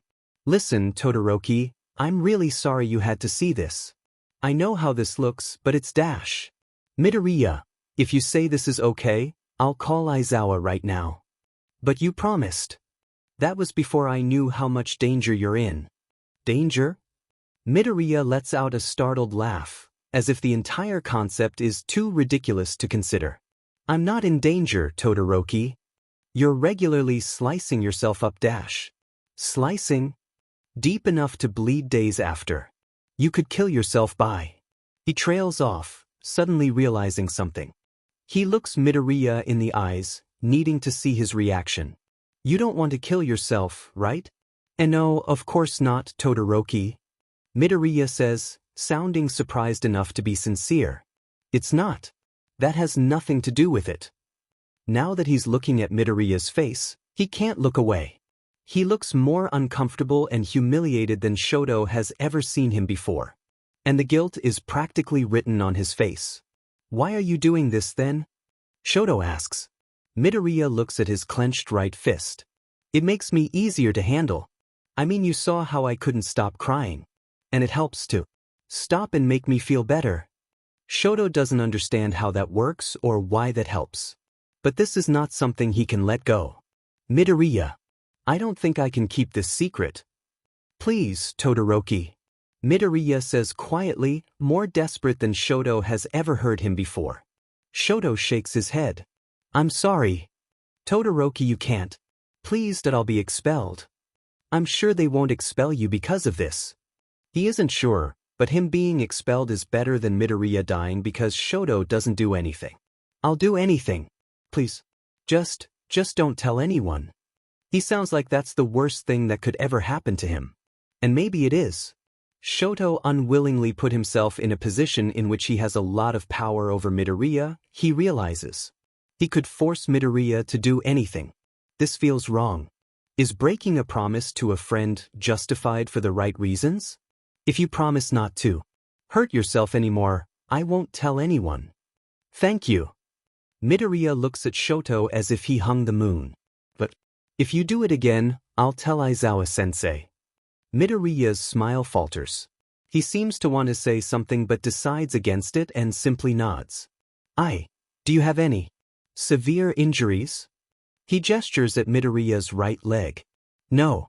Shoto will believe that when hell freezes over. Can I see it? He feels guilty making Midoriya do something he obviously doesn't want to do, but he needs to make sure he isn't bleeding to death. It isn't an unfounded fear considering how deep those wounds on his legs must have been to leave scars like that. It's nothing bad, Todoroki. If I have to keep this a secret, I need to know. It feels wrong, holding this over Midoriya's head, but it's the only way. I'm sorry. I understand. He's quicker about removing his clothing and the bandages this time. Shoto exhales when he sees that this leg looks worse than the other. Perhaps it's because it isn't heavily bruised, but the cuts are even more pronounced. They are swollen and bigger than they have any right to be. There seems to be nowhere Midoriya didn't cut himself on his entire upper leg. The fresh wounds close to Midoriya's knee are still bleeding. Not much, but Midoriya has to use a tissue to stop the blood from overflowing. One of them seems to be gaping accusingly at Shoto. He regrets making his second promise to Midoriya. I think you need stitches for that. It'll heal fine without them. Midoriya would know. Many of the scars must have looked the same at one point. How often do you hurt yourself? The words feel wrong for him. He would give anything not to have to ask one of his best friends a question like that. A few times a week. But it depends on how I feel. How you feel? Yeah. He doesn't elaborate, clearly uncomfortable with the conversation. Feel like. He gestures at the scars and open wounds on Midoriya's leg. You can come to me. Midoriya's look of surprise morphs into one of fondness. Thank you, Todoroki. This time, Shoto has regained enough of his composure to help Midoriya clean his wounds and wrap his leg. If it's properly bandaged and disinfected, there probably won't be any complications. He will keep a close eye on Midoriya, though. Thank you. Midoriya says when they're done, smiling weakly at Shoto. For everything. I'm really sorry for causing you so much trouble. I don't care about the trouble as long as I can help you. Shoto says truthfully. You're very kind, Todoroki. Midoriya says. I'll try not to disappoint you. Midoriya leaves to go back to his room. Shoto can't fall asleep that night, no matter how hard he tries. Eventually, he decides that his time is best spent not trying to achieve something impossible and gets his laptop. It's time to do some research. He browses the internet for the best ways to help a friend with problems like Midoriya. Eventually, he falls into a fitful sleep plagued with images of damaged ties and bleeding leg wounds. Despite everything else that happened that evening, Shoto doesn't forget about Bakugo. It's hard to forget when he now sees Bakugo in Midoriya's flinches, his fidgeting and his apologies. Whenever Midoriya startles at Bakugo's explosions, he imagines Bakugo letting them off on Midoriya's body instead of the wall as Midoriya smiles at him without trying to move away. Bakugo's insults to Midoriya have gained a new meaning now that he knows Midoriya believes them. With all of these thoughts weighing on his mind, it's not surprising that it all comes to a head during the cleanup after dinner. It has no particular trigger, none that would justify the extent of his reaction. Out of my way, Deku. Bakugo reaches out toward Midoriya's shoulder, probably to physically push him away, but instead ends up touching a wall of ice. Don't touch him, Shoto says. He doesn't care that everyone's staring at him, he only has eyes for Bakugo and his hands that have caused too much damage already. After a moment of staring, dumbfounded, at the ice, Bakugo rounds on Shoto. Huh! He yells, clenching his fists in preparation for a fight as he tramps across the room quickly. What's your problem, Icy Hot? I think it's best if we all calm down. Kirishima says placatingly, stepping closer to them. The hands he puts on their shoulders are shaken off. Bakugo continues glaring at Shoto, ready to attack. Shoto stares right back, knowing that his lack of a response annoys Bakugo greatly. Bakugo is the first to interrupt their silent stare-off. What did you just say? His teeth are gritted, as if he had any right to be angry after what he did. Midoriya should be the one to rage. I told you, Shoto says slowly, calmly, completely contrasting Bakugo's behavior. Not to touch Midoriya. Is that so hard for you to understand?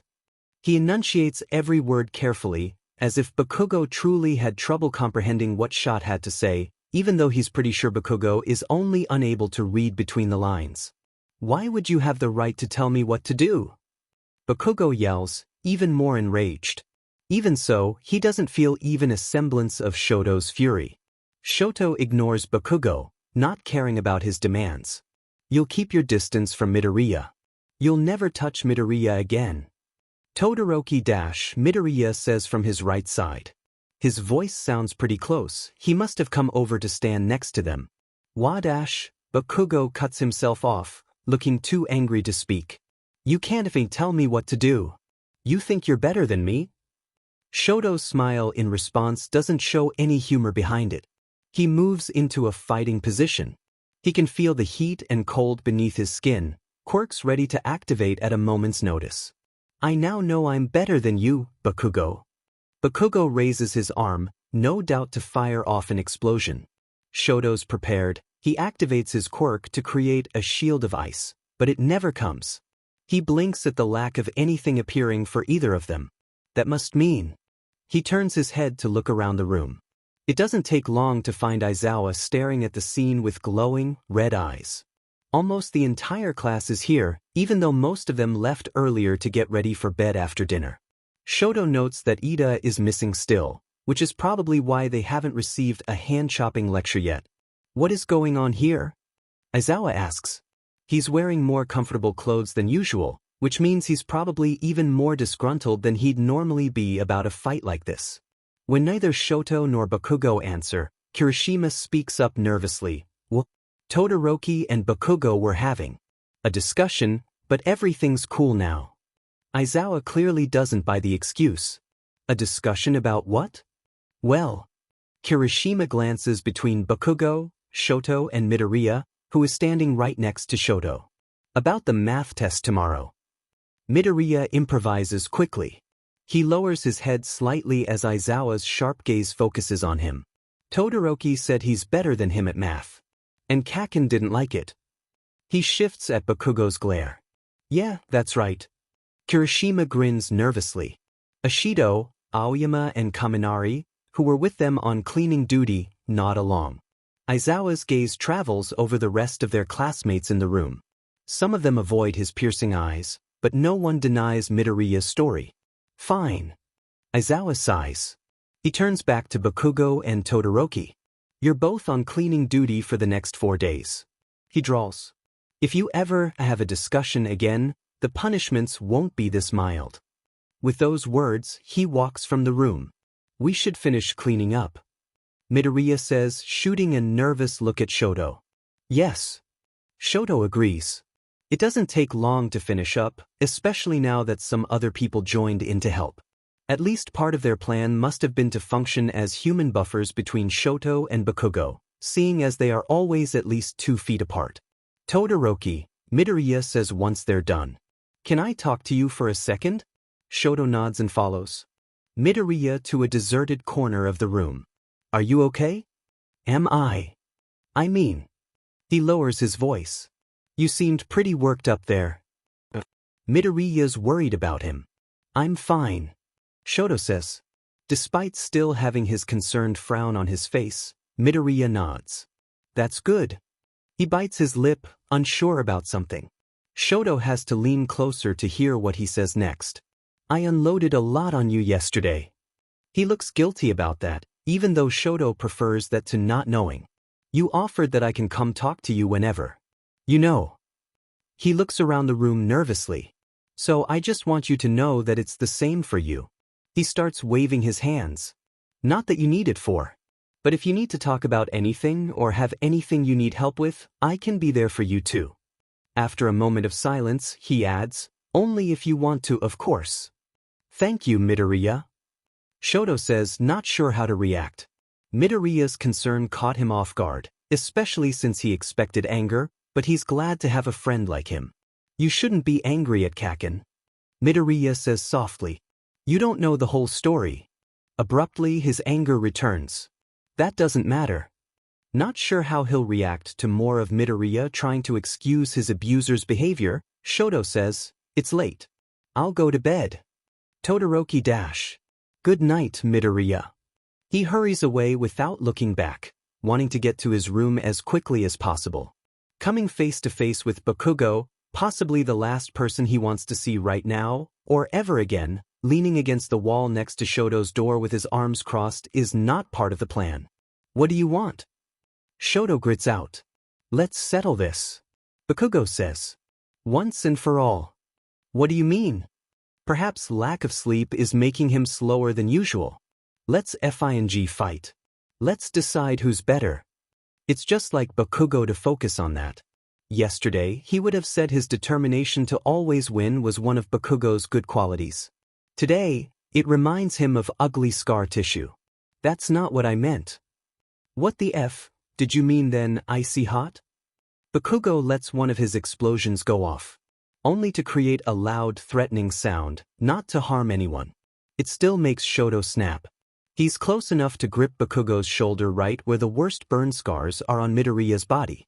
Bakugo violently slaps his hand away. Take one look at Midoriya. He hopes his low, angry voice is able to mirror the fury that he feels at this boy. Yesterday, he would have called Bakugo a friend, but he won't ever be able to think about him that way. He's an abuser. An endeavor. Or better yet, take a look at his thighs. With that he tears open his bedroom door, slams it shut and locks it before Bakugo can follow. He lets his body sink to the floor, leaning his head against the wall. After taking a few deep breaths, his own words begin to sink in. He shouldn't have said that. He lets his face fall onto his palms, elbows on his knees. His drawn knees remind him of Midoriya's position, which he maintained during almost their entire conversation yesterday. Bakugo is the last person he should have said that to. Shoto just. He sighs, burying his face deeper in his hands. He just wanted Bakugo to think about how his own actions affected Midoriya. He rubs at his tired eyes. He should go to sleep. Shoto gets up to find his night clothes. Bakugo probably didn't really pay attention to what Shoto had to say anyway. He's too exhausted to shower, so he just changes quickly. And even if Bakugo did pay attention, he wouldn't care enough to force Midoriya to do anything, right? Shoto hopes not. He'll have to try to make this right tomorrow. His sleep isn't much better than the night before. He has a nightmare in which Midoriya slices both his wrists with the sharp razor blades he read about, right in front of him. Shoto can't touch him and Midoriya can't hear him. He can't do anything. He's helpless. Then Bakugo comes and helps Midoriya finish the job with one hand on the blade, the other burning a hole in his shoulder. Midoriya tries to shake his hand off, but he can't. He stops trying. He and Bakugo grip the same razor blade, hands on top of each other's, and lift it high up in the air, clearly about to slice a wound with great momentum. Shoto calls out even though no one can hear him. No! He wakes up with a gasp, covered in sweat. He tells Midoriya that he wants to check his entire body for injuries that evening.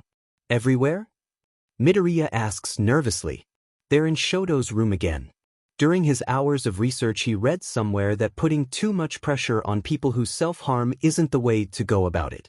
That even telling them to stop altogether isn't going to help. But the people who wrote those articles had never seen Midoriya's thighs. He'd rather have Midoriya feel like he's being monitored than have him die. Shoto nods. You don't have to take off your underwear, just like when you're changing for training. This feels wrong. This probably is wrong. He's abusing his power. All right. Midoriya has a strained smile on his face. If that makes you feel better. He's abusing Midoriya's feelings of guilt. He's a horrible person. There are no cuts anywhere but on his thighs. And he hasn't injured himself since their conversation 2 days ago. Shoto exhales in relief. Shoto keeps his distance from Bakugo and Bakugo miraculously doesn't bother him or Midoriya after Shoto's slip-up. Shoto doesn't care what motivates his strange behavior as long as it keeps staying this way. He checks Midoriya for scars every second day for a few weeks. When none turn up, he switches to doing it only once a week, granting Midoriya a bit more privacy. He doesn't stop doing it even on days Midoriya has to change in the changing rooms. He might be paranoid, but he needs to see it up close. His bruise takes long to heal, but it fades eventually and Midoriya starts walking normally again. Midoriya doesn't come talk to him once about wanting to hurt himself. He hopes that means that he found another, healthy coping mechanism instead of cutting. Aside from the occasional checkup in Shoto's room, their friendship is back to the way it's always been, mainly because both of them pretend those nights in Shoto's room never happened. Shoto doesn't forget about Bakugo or Midoriya's thighs, but he tries not to show this, aside from the occasional attempt to convince Midoriya to tell someone about either of those issues. All in all, things have been going well, a lot better than Shoto expected. That is, of course, when something goes wrong. Midoriya has been pale the entire day and he still is when he enters Shoto's room for his checkup. His movements are shaky as he gets undressed. There are no new cuts, which must mean that Midoriya's feeling bad for another reason. Are you sick? Midoriya shakes his head. I'm fine. Shoto doesn't press the matter. The next day, when Kirishima bumps into Midoriya on the couch during movie night and Midoriya's face twists into a painful grimace, Shoto thinks he must have missed something. He asks Midoriya for another checkup, not feeling any less uncomfortable about being able to order him around so easily. He doesn't find anything again. He almost exhales in relief until he thinks back to where exactly Kirishima got in contact with Midoriya. It can't. Midoriya. He feels awkward asking this question. Can you show me your hips? What do you mean? Midoriya laughs nervously. You can see them already. His panic begins to rise at Midoriya's look of guilt. Can you pull down the edge of your boxers a bit? Midoriya's silent. Shoto closes his eyes for a moment. Please, Midoriya.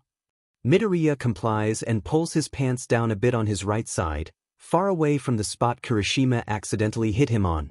Shoto wants to cry out in frustration when he sees all too familiar scars on Midoriya's skin. They are healed, which means this isn't a one-time thing.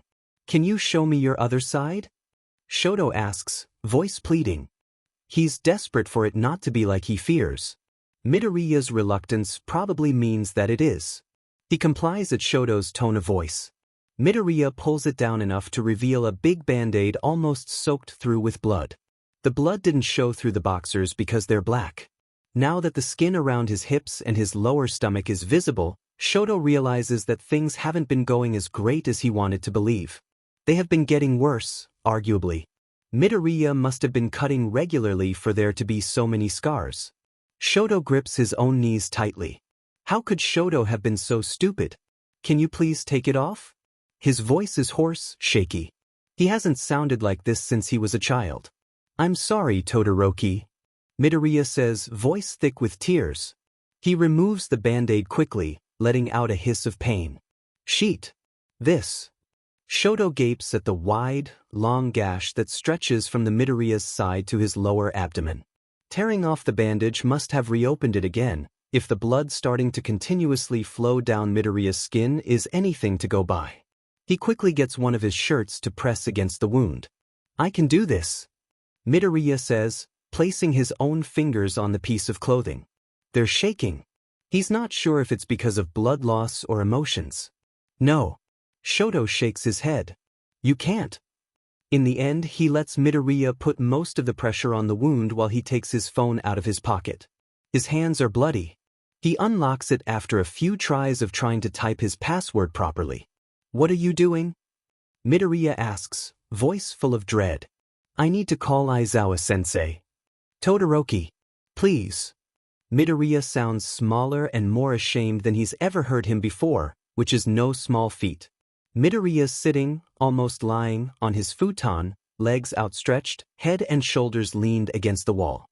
He doesn't seem to have any energy left to sit in his usual position. His boxers that look more like shorts are pulled low, which means they cover all of the scars on his thighs. That doesn't help much, considering the way his stomach looks.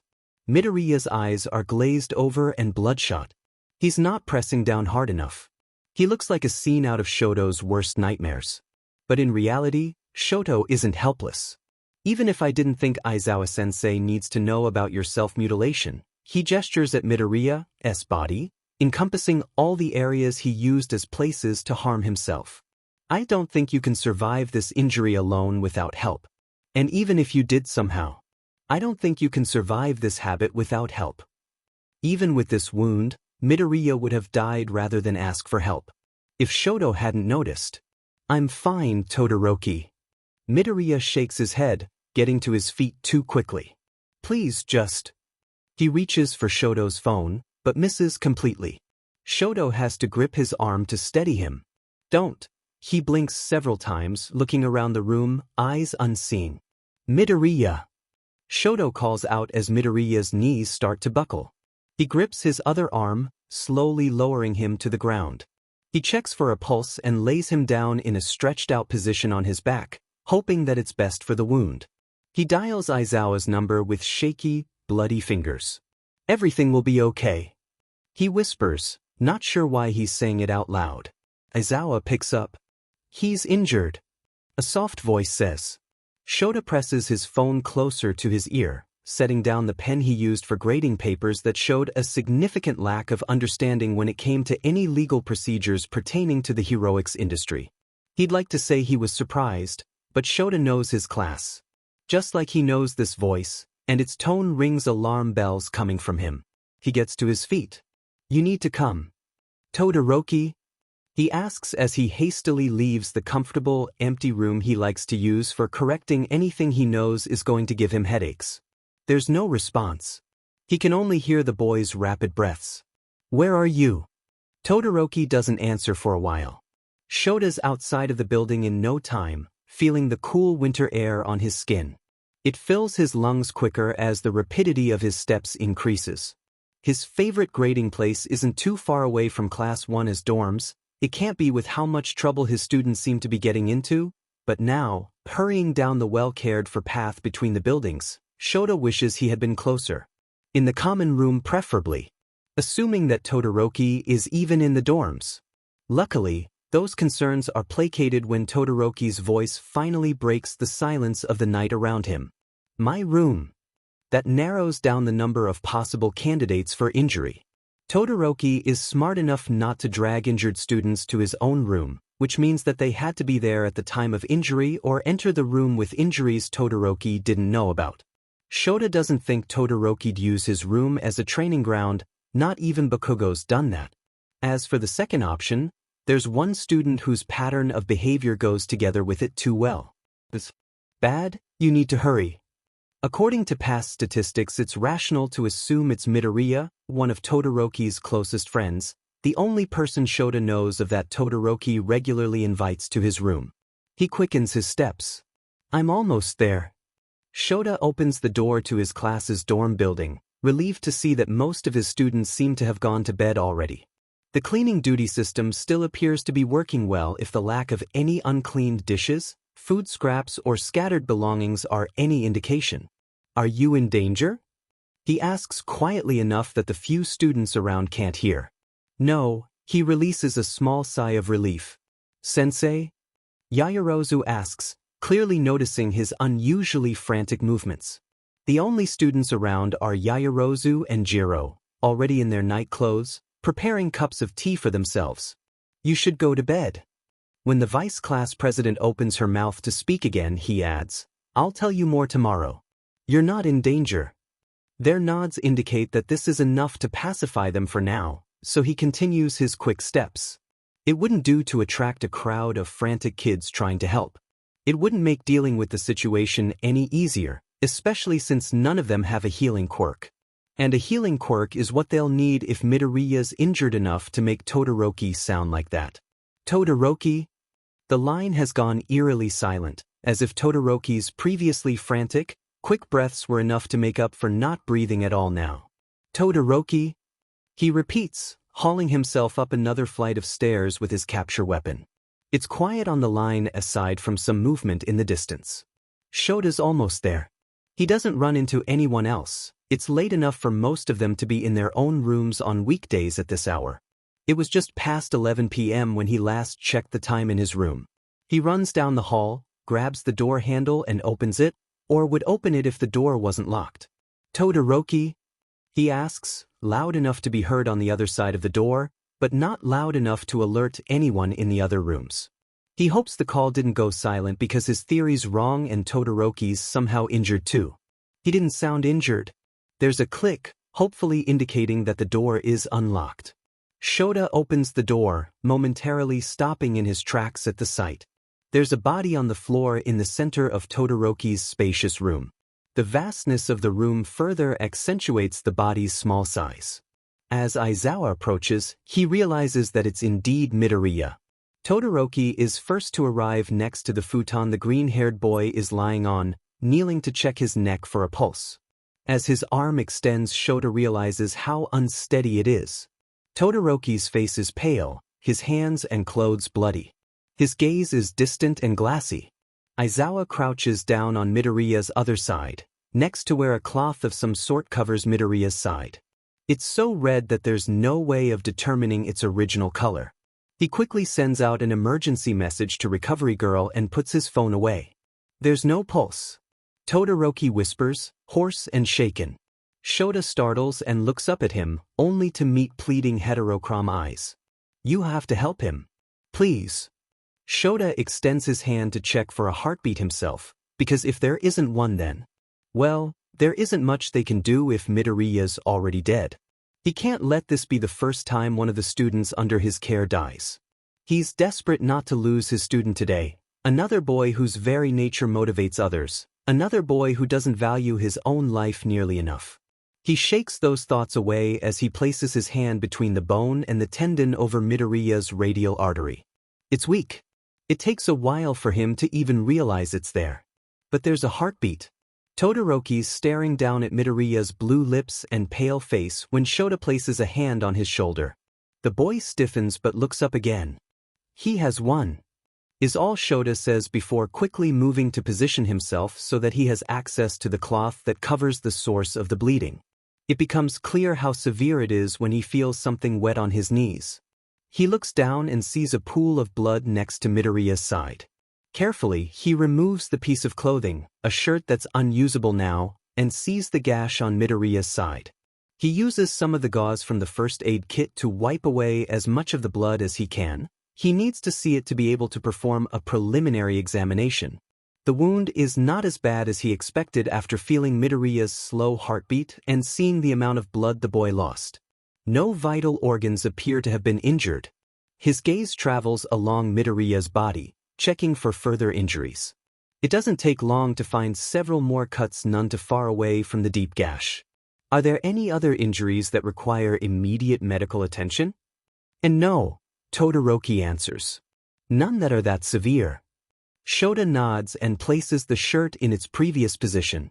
He uses his capture scarf to secure it tightly and lift Midoriya up in his arms as gently as possible. We're going to Recovery Girl's office. He throws over his shoulder, already striding towards the door. There's some questions I need to ask you. This draws Todoroki out of his daze. Quick footsteps follow behind him on their way to the infirmary. They don't have to wait long for an elevator, luckily, because taking the stairs isn't an option with Midoriya's injuries.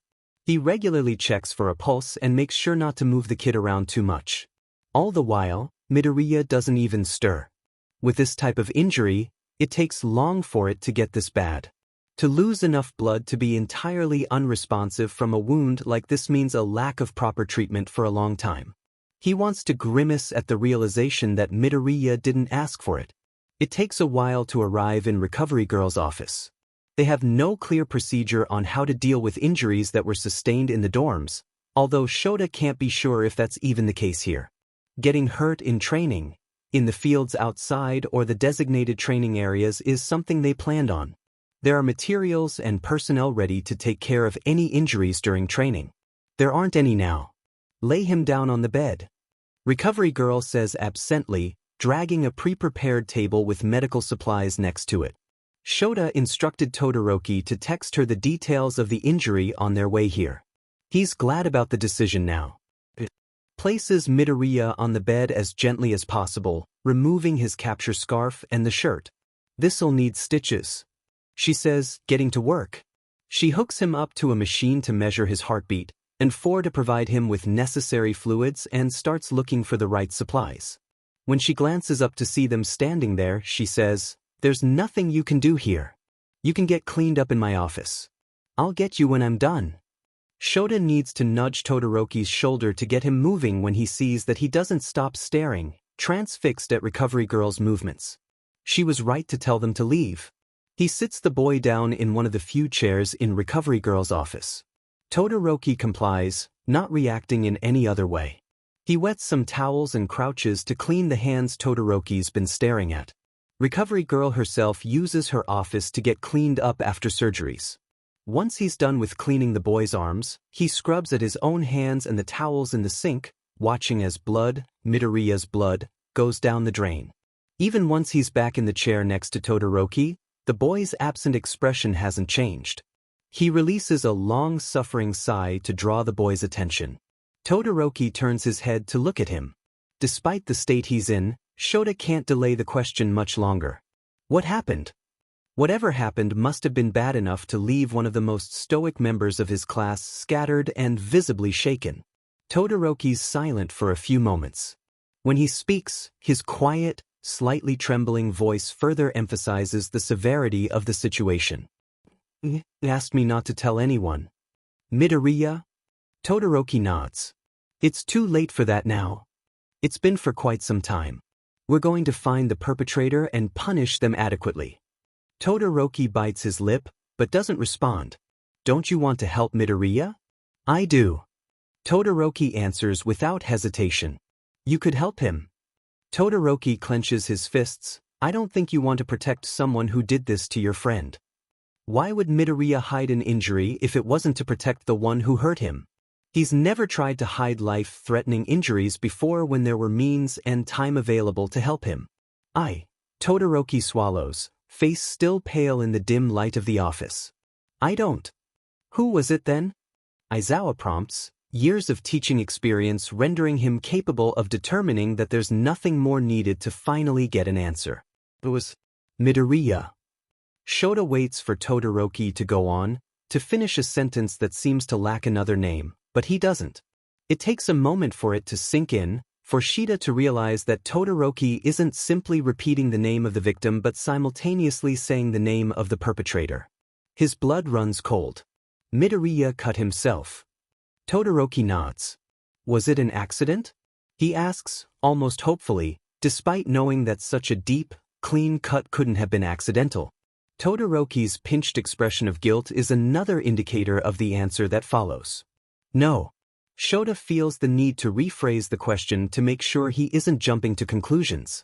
Midoriya cut himself deliberately? Yes. With a knife. I don't know, Todoroki falters, looking down at his lap. I never asked. Never? Does that mean? The realization hits him in the gut worse than even All Might's punches at full power could. Shota takes a deep breath. Is this the first time Midoriya cut himself deliberately? In the seconds Todoroki takes to answer, Shota hopes that his suspicions aren't correct. He hopes that his student hasn't been causing himself harm right under his nose, under his care. He hopes Midoriya is only reckless and self-destructive, instead of suicidal and self-mutilating on top of that. No, it's been going on for years. Todoroki chokes out as if it's the most difficult thing he's ever said. I found out a few weeks ago. He lifts his head to look Shota in the eyes. His gaze is begging for forgiveness as he goes on. I told him I'd tell you if he cut himself again. I didn't. The boy's voice breaks. There are a few uncharacteristic tears in his eyes. I didn't know he was still doing it. I didn't check there. I'm so stupid. He sounds almost hysterical now. This must have been boiling under the surface for a while now. I wanted to believe that he just stopped, that he's better and knows that I'm there to help, but he releases a breath that's somewhere between a cough and a sob. He kept doing it and then, he almost dies and he doesn't care enough to tell anyone. He sounds frustrated and devastated at the same time. He wipes at his eyes furiously. This was the least and most inevitable kind of threat. In order to counteract it easily, they only had to know first. But Midoriya, the most affected person, didn't want them to know, and that made it extremely hard to do anything about it. This is my fault. Todoroki says quietly, more to himself than Shota. I knew and I didn't do anything to help. As his teacher, Shota should have seen Midoriya's struggles, especially considering how long this has been going on. But Todoroki, this wasn't his responsibility. You could have told us earlier, yes. But, he says sternly, putting emphasis on his last word. This isn't on you. I could have You tried to help your friend any way you thought you could. There's nothing wrong with that. Next time, though, Todoroki didn't do anything wrong, but he needs to know this for the future. You should tell a teacher right away. When someone's a danger to themselves, it's hard to believe his cheerful, determined student is the one this description applies to. They usually aren't in the right mindset to decide whether they need help or not. As your teachers, we're here to advise you on how to help a friend in such a situation. I'll try to do better in the future. Hopefully there won't be any future instances in which his advice would come to fruition. Thank you for being there, Sensei. Despite the situation, Shota's lips move into a small smile. That's what teachers are here for. Remember that. It doesn't take long for Recovery Girl to be done with her treatment. Injuries such as this one are a regular occurrence. Battle training is essential for being a capable hero after all. There are several students enrolled at UA with quirks that can break skin and cause significant blood loss. They don't usually wait long enough to lose this much blood, though. Shota sends Todoroki back to the dorms to get some rest. He tells him to take some time off. Tomorrow if needed. Todoroki's reluctance to leave is written all over his rigid, inflexible stance next to Midoriya's bed. Shota sighs, there's nothing you can do here. You can come back to visit him tomorrow after school. Midoriya will still be here. There's a lot to discuss. Todoroki hesitates. His brows furrow and he takes a deep breath. I don't want to leave him alone. Shota opens his mouth to repeat his earlier proposition about visitation rights, but lets it fall close when he realizes what the distress written on Todoroki's face means. You think Midoriya will try to harm himself here? If that's truly a concern, the situation is worse than he expected. I'm not. Todoroki gives Midoriya's still form on the bed a once-over, as if that could help him answer the question. He didn't want you to know. He begged me not to tell anyone. He shakes his head quickly in a way that has nothing to do with denying a statement, but everything to do with staving off unpleasant memories. I think me telling you is the worst thing that could happen for him. I think he shouldn't be alone.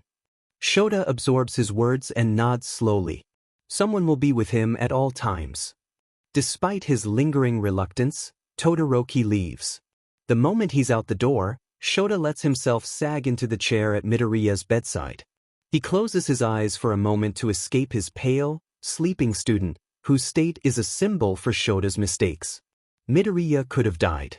Shota knew Midoriya would survive the moment they handed him over to Recovery Girl with a heart that was still beating. UA has Recovery Girl and enough supplies, such as blood transfusions, to make that possible. There was no reason to fear for Midoriya's life to begin with. Or there shouldn't have been. But Midoriya could have died. If he hadn't been with Todoroki, he would have bled to death in his UA dorm room slowly overnight, with his friends, classmates and teachers none the wiser. He would have died a preventable death alone and in pain because he didn't trust his teachers enough to help him. Did he almost lose one of his students because he was too strict? He had told Midoriya he'd be a liability on the field if he got injured. Did that contribute to their present situation? Regardless of how much he was complicit in Midoriya's behavior, Shota should have noticed it before. The wound is self-inflicted. Recovery Girl's voice interrupts his straying thoughts. She must have finished cleaning herself up after the procedure. Shota opens his eyes.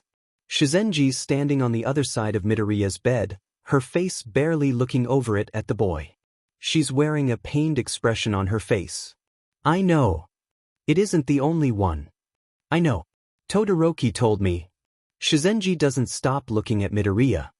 He injured his lower abdomen repeatedly. There are many important blood vessels there which dash. I know, Shizenji. He isn't surprised at the exhaustion in his own voice. It's been going on for weeks. She says. At least every second day. Wait. Weeks. Shizenji nods. I couldn't heal most of them, since they have scarred too much already. They were clearly inflicted with the same tool, probably a thin blade. Did he have any other injuries? Shizenji frowns. No, not that I'm aware of. Todoroki said it's been going on for years. Shizenji lowers her head even more. There aren't necessarily scars from this kind of behavior. Her tone of voice sounds even more pained than her expression.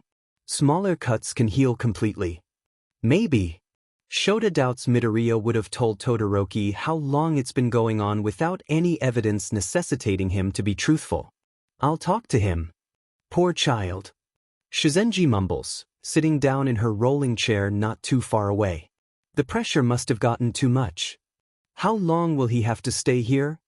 Shota asks, knowing that Midoriya will probably not be going back to the dorms anytime soon. He should be fine to leave by noon. Using my quirk with severe blood loss is tricky. He will need a lot of rest and fluids. She explains while typing something, likely a report of Midoriya's injuries, on the computer. I had to stitch the deepest wound for now, but I will be able to heal it in a few days when he's regained some strength. He will stay longer. I understand. Todoroki thinks he needs to be kept under surveillance. Shizenji's fingers still momentarily, before continuing their quick movements. It's for the best. That child is clearly a danger to himself. Will he wake up anytime soon? No. Not until morning at least. Shota nods. After that we need to schedule people watching him until we can accurately predict his behavior. It might be embarrassing for Midoriya, but it's better than risking a student's suicide. Despite Todoroki's words in Shizenji's office, there's a chance that Midoriya isn't only neglecting his own well-being but also actively seeking death. Even Todoroki had his doubts when he refused to leave. They will find out later. For now, Shota will get some rest. He'll need to be in good shape tomorrow. He removes one of his sleeping bags from its rightful place in the drawer in the corner of the room. Shizenji doesn't even protest. She gave up on trying to get him to sleep properly a long time ago. He informs the necessary teachers and the principal.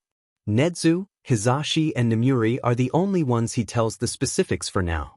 Between the four of them and Shizenji, monitoring Midoriya should be easy enough. Sleep doesn't come easily. It's not surprising, of course, with everything that happened. When he determines that there's no chance of him being able to go back to sleep, he isn't shocked to see that it's just after 6 a.m. on his phone display. He spends an hour answering his fellow teachers' questions. All of them range somewhere between professional to frantic with worry.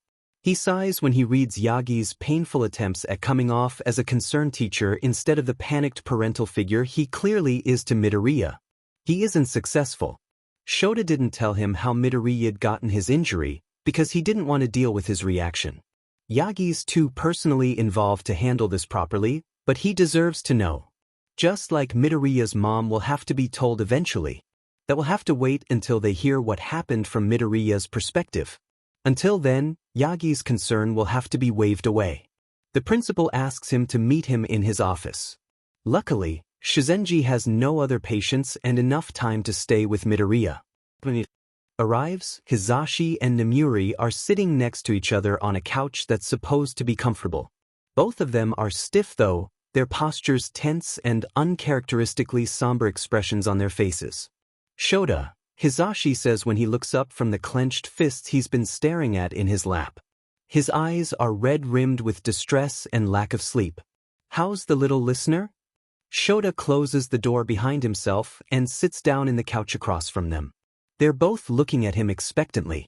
He sighs. His condition hasn't changed since I texted you 20 minutes ago. He's still sleeping then? Namuri asks. Shota told them everything he knows already. What good is digital communication if people want to hear everything in person anyway? He should be sleeping for a while. He decides to continue before they can waste any more time with their questions.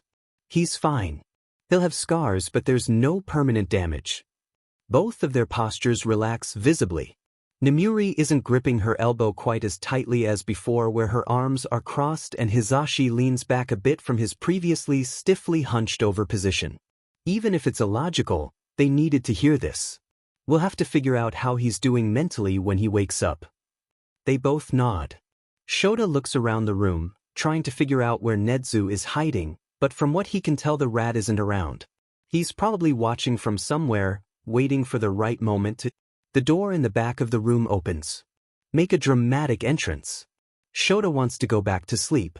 Hello, Nedzu says pleasantly as he approaches them, making both Hizashi and Namuri jump since both of them have been too lost in thought to hear Nedzu's quiet movements.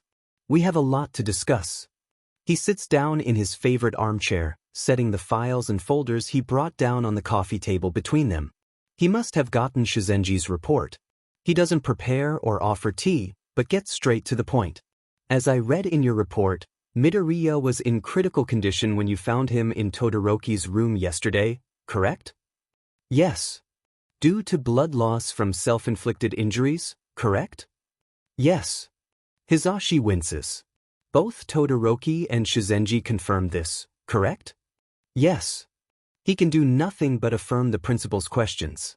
They are all about things he already told him, but in this case it's necessary to ask them for Nedzu's own report. Even though the order of the questions seems a bit all over the place, Shota knows the principal probably has his own ingenious system. He learned not to question him. Thank you, Shota. He says in the same pleasant, almost chipper tone of voice he used the duration of the entire questioning. He leans back in his chair, making himself even more comfortable.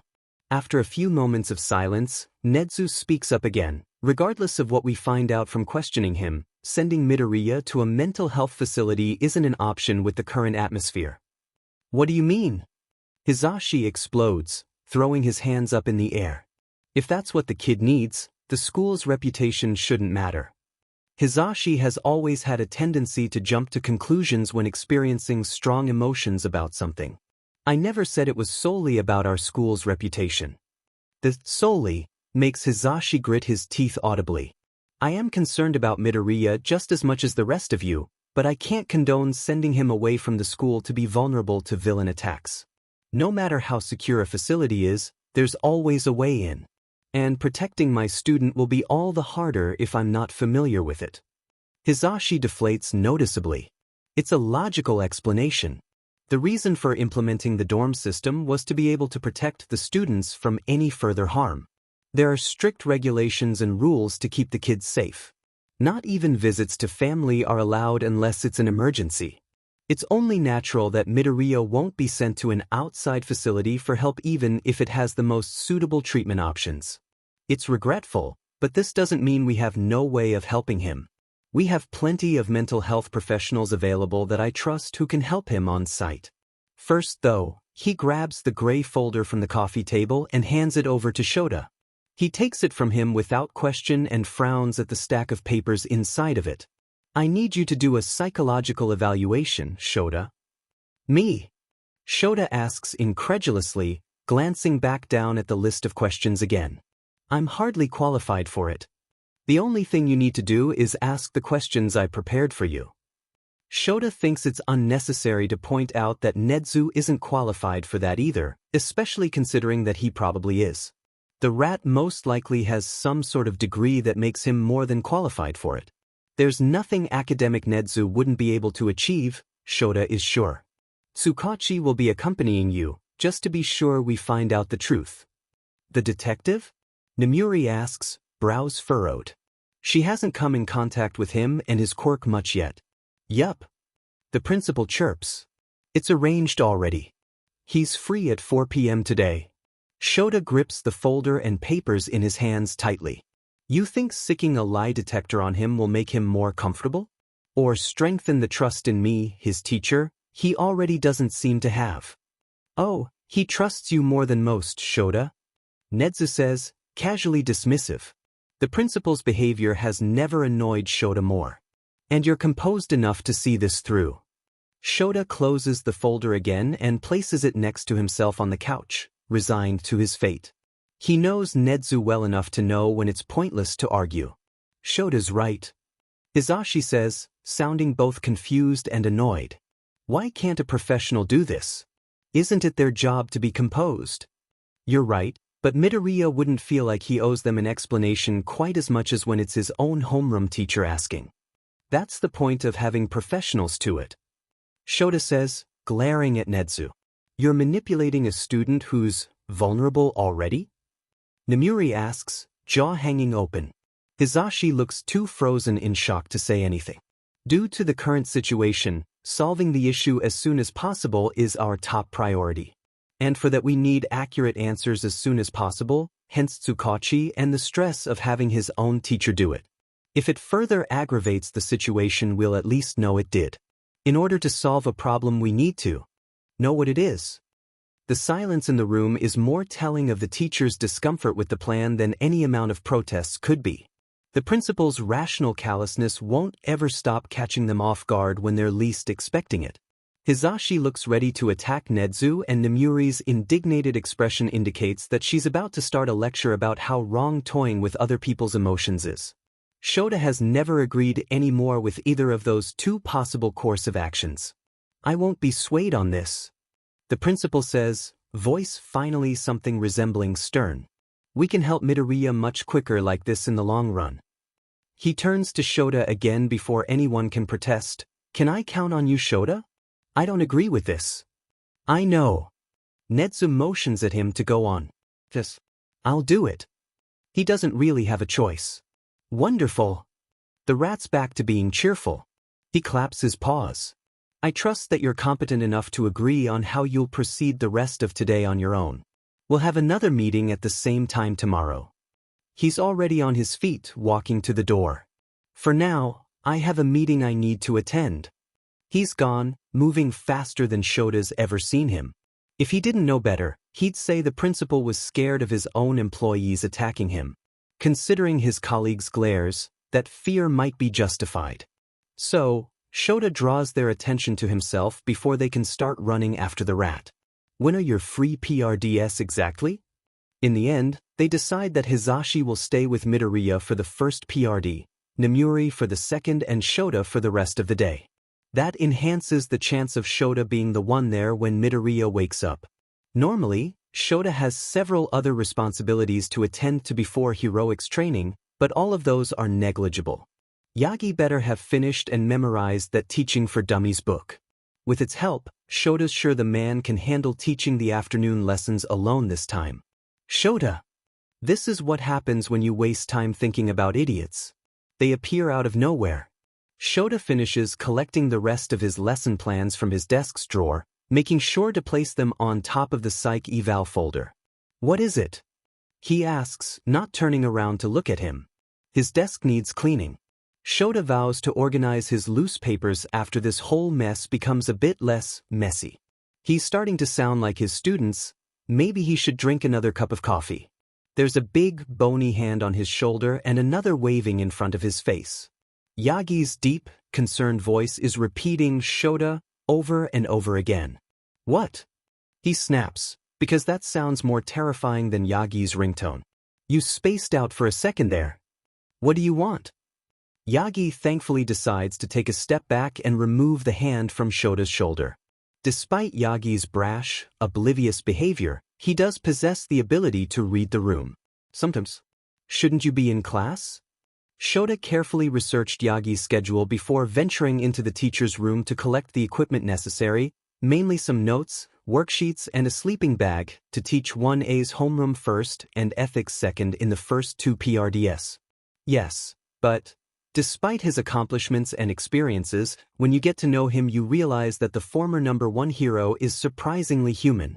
Shota has seen him in doubt or desperation many times. Yagi is able to show vulnerability in a way All Might never could.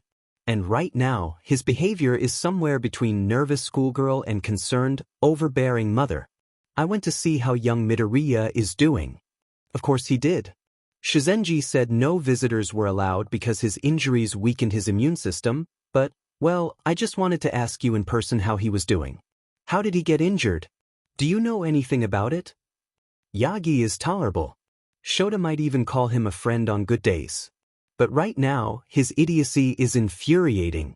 Shota takes a deep breath, reminding himself that worried parents often act like dumbass. I told you how he got injured.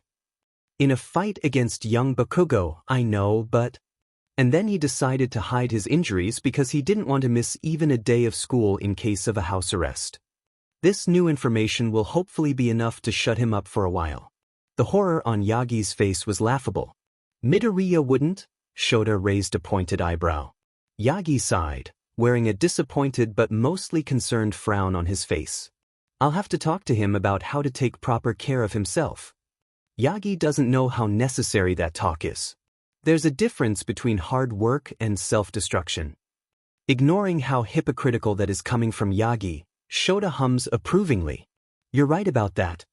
He wraps his capture scarf around Yagi's torso, not too tightly, careful of the man's injuries. Disregarding his vehement objections, he lifts him in the air and doesn't place him back on his feet until they're out in the hallway. What are you doing? Yagi asks. Even though you clearly favor Midoriya, he expertly ignores Yagi's indignant, I don't. You have an extracurricular third-year class to teach. Put the knowledge in that book of yours to good use. Yagi is still blushing after Shota releases his bindings and leaves for class, but at least he seems determined not to neglect his other students anymore. The members of 1A are a close-knit group. They went through a lot together, and trauma seems to have sped up their bonding process. The members are closer to each other than in any other class Shota had before them. He observed them standing up for and supporting one another, even if some of them aren't the best of friends. Normally, Shota'd say that it's a good thing. But now, being crowded by the entirety of the class moments after entering the room, Shota thinks it's a thing that'll make his doctor frown disapprovingly at his increased caffeine intake. Quiet, he says over their loud voices. Thankfully, their concern didn't make them incapable of following basic instructions. He exhales in relief at the lowered volume. I'll answer your questions one after the other once you take your seats. The speed at which they take their seats is impressive. Several people raise their hands. He calls on Ida, who promptly rises to his feet. Sir, Todoroki told us Midoriya is injured and in the infirmary. He chops his hands, even more erratically than usual. He said he isn't badly injured, but I would like to know why he hasn't returned yet in that case. 19 pairs of eyes are staring at him intently. He wishes they were this attentive in class. Best stick to the same story. Todoroki is right. The only reason why he has to stay at Recovery Girls is because he's in quarantine due to a weakened immune system caused by his injuries. There are some gasps and whispers at this. It isn't anything serious, he'll just have to be isolated for a few days or longer depending on how he's doing. Ida's shoulders relax somewhat at the explanation. There are no visitors allowed during that time, of course. His stern voice seems to have staved off most of the complaints about this, as he expected. His class can be reasonable when it counts. Thank you, sir. Ida sits back down. He exchanges relieved smiles with the surrounding Uraraka and Azui. As he surveys the remaining raised hands, Shota is glad to find that Todoroki doesn't seem to be doing much worse than usual. He's outwardly unemotional, but it isn't the horrified blankness from yesterday. Aside from his red-rimmed eyes that indicate a restless and sleepless night, he seems to have composed himself enough to pretend everything is normal. Yaoyorozu. He calls on her next, considering that he somewhat promised her answers yesterday. How did Midoriya sustain his injuries? The question was bound to be asked, but Shota foolishly hoped he could avoid answering it. But now, seeing these caring, concerned faces directed at him, Shota can't help but think that they deserve an explanation. Even if it isn't the truth. He got injured while training and foolishly didn't tell anyone. Instead of being shocked like one might expect, Midoriya's classmates barely seem surprised at all.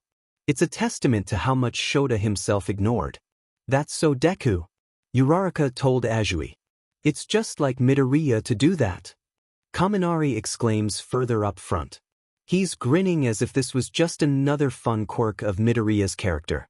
Kirishima shakes his head in fond exasperation in response. Shota's eyes flashing red quickly calms down the commotion. Everyone listen carefully. He says, just to be sure everyone is paying attention. Not taking care of yourself is unacceptable. Not valuing your own lives or well-being for the sake of your goals is unacceptable.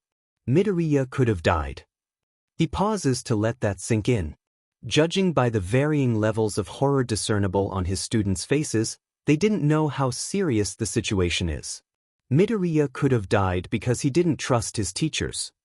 He admits out loud for the class' sake. He sighs. I've been strict with you, but only because I want you to succeed. You won't be expelled for injuries no matter how you got them. Even if you did them yourself.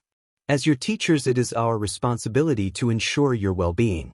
If you have any problems I or any of the other teachers could help with, don't hesitate to come to any of us. Got it? Although most of the kids look shocked, they answer his question with nods or, yes, sir, yes. Some of them even smile at him reassuringly. Dimmed, they're good kids. After class, some of the students come to him to personally ask about Midoriya and the specifics of his injury. Shota tries to placate them as much as possible without giving away most of what actually happened. Most of them leave the classroom worried, unsatisfied and frustrated, but there isn't much Shota can do about that. At the end of ethics, Shota asked Todoroki to stay behind, which is why his presence as one of the last people in the classroom isn't surprising. The scowling blonde in front of his desk, however, is Todoroki's glaring at him from behind as if Bakugo was to blame for everything wrong in the world. The recent murderous tension between the two of them is something that needs to be addressed at some point in the future. Shota gestures at Bakugo to start speaking. Deku didn't get injured in training, did he? Todoroki stiffens in the background with an almost guilty look in his eyes. What makes you say that? Shota asks calmly, not reacting in any way. Bakugo scoffs and crosses his arms defiantly. I'm not FNG stupid. If you're gonna use me as an excuse for the DMN nerd's pathetic state, FNG tell me next time. Todoroki's fists clench at his sides. There's only one person stupid enough to go pestering the students before school even starts. Yagi, Shota said, feeling an intense urge to facepalm or even better, have his palm make contact with a blonde idiot's gaunt face. Did All Might visit Heights Alliance before class? The answer is obvious, but Shota needs to confirm it anyway. Half out his mind asking about the nerd as if he was dying. Bakugo's scowl deepened. Thought I got into a fight with him and lectured me not to do it again. And you pretended you knew what he was talking about? Bakugo shrugged carelessly. Seemed DMN important if the number one is lied to. Shota is impressed with Bakugo's quick thinking. The boy can be logical when he wants to be. More than the former number one hero, that's for sure. Although that isn't too hard. So what's this about? It's nothing I can tell you. Is it about his thighs? His what? Shota asks, nonplussed. Icy Hot said something about his thighs. Bakugo says, a determined look in his eyes. Something about it being my fault. His voice is full of righteous fury and something indecipherable, something rare. This is none of your business, Bakugo. Todoroki spits. His gaze snaps to the other boy. He looks angrier than Shota has ever seen him before, eyes blazing with a fire that burns hotter than anything his quirk could produce. Ha! Bakugo whips around, predictably enraged. You wanna fight? Leave it alone, Bakugo. Todoroki's tone of voice is as cold as the burning anger in his eyes is hot. Shota restrains them with his capture scarf before they can start physically attacking each other in the middle of the classroom. Like I said, Bakugo, what happened is a confidential matter. And if you don't want to be expelled, I suggest you keep it so. He says with burning red eyes. His eyes will be especially dry at this rate today. Bakugo scowls at the wall looking sullen and petulant. Hurry up to class. With one last murderous glare in Todoroki's direction, Bakugo stomps away like a spoiled child, which he probably is, come to think of it. As soon as the door closes behind him, Shota releases Todoroki from the restraints. Although I'm burning to know what happened to cause your newfound murderous intentions towards your classmate, there are more important matters we need to discuss. Todoroki straightens up with a serious, determined expression on his face. Anything to help Midoriya. Shota sighed. An entire month of hero work is less stressful than dealing with his bratses, his co-workers', Midoriya's surrogate dads, and frankly his own worry. You said Midoriya's been self-harming for years. Recovery girl only found evidence from recent injuries. Ah. Todoroki looks conflicted. The same way he did yesterday when he was worried about betraying his friend's trust. Remember what I told you yesterday? He hurt himself on his thighs before. I found out, so he pauses, looking unreasonably guilty again. So I checked his body for injuries. Why didn't Shota think of that before? If Midoriya didn't want to kill himself or risk being discovered, there were better areas on the human body to harm. Midoriya is smart enough to know that. But Shota didn't even consider checking for injuries elsewhere. He didn't want to believe that there were more. It backfired. Like I said yesterday, this isn't your fault. Repeating this is necessary because the look in Todoroki's eyes suggests that it'll take a while for him to believe it. Just tell someone next time. I meant what I said in class, kid. That goes for matters concerning your classmates as well. Yes, sir. Good. Anything else you can tell me about the situation? Todoroki doesn't say much else. He mentions the leg injury that led to the discovery of Midoriya's habit in the first place, which is something Shizenji will have to look into. His guilt at holding talking to the teachers over Midoriya's head is clear as day. Todoroki's honest. Shota can tell that every detail he reveals is the truth and said with the aim to help Midoriya. There is, however, something he decidedly isn't telling him. Several times he opens his mouth to say something that's clearly important to him, but cuts himself off by saying something entirely different. When Todoroki finally stops talking, Shota asks, "Is there anything else you want to tell me? It doesn't have to be about Midoriya's unhealthy coping mechanism." No. Shota sighs and sends him on his way.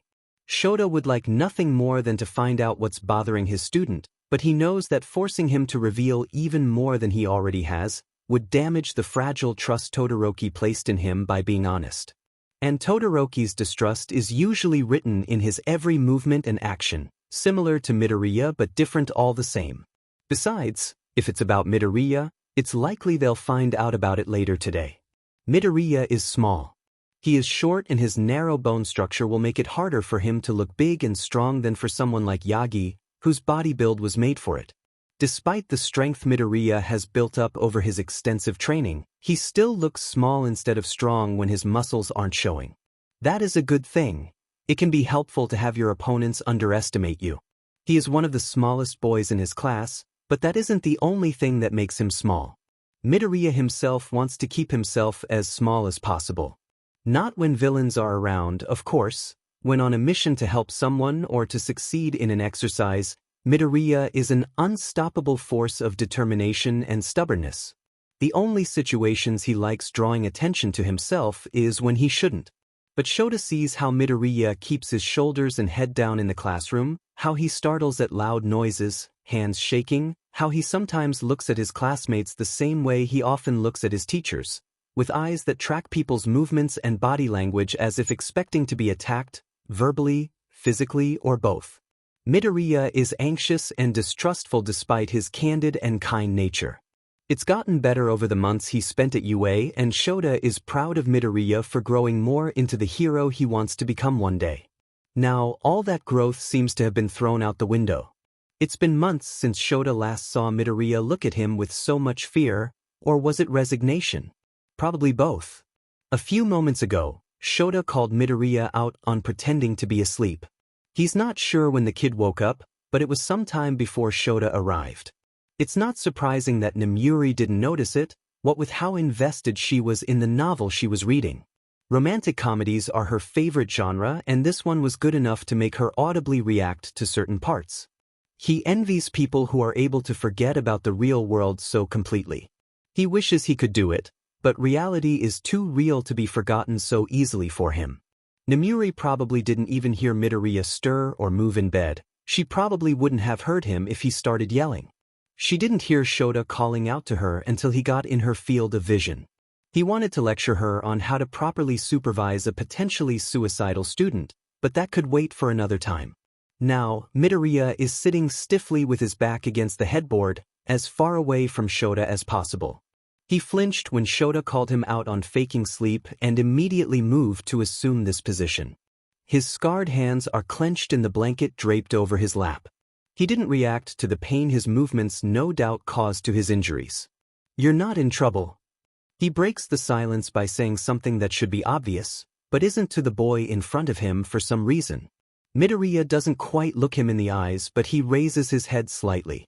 The kid's eyes are narrowed in thought as he stares at Shota's lips, as if by looking at them he could better prepared for the words they're about to form. "I'm not." He sounds too incredulous for Shota's liking. "Of course not. We don't punish students for mental health issues." Midoriya grimaces at the phrase as if it was an insult. "And we won't punish you for sustaining injuries, no matter what." He might punish students for their behavior or mindset and teach them how to do better, but it's never for asking for help. A hero needs to know when they require assistance. Midoriya falters, not knowing how to respond.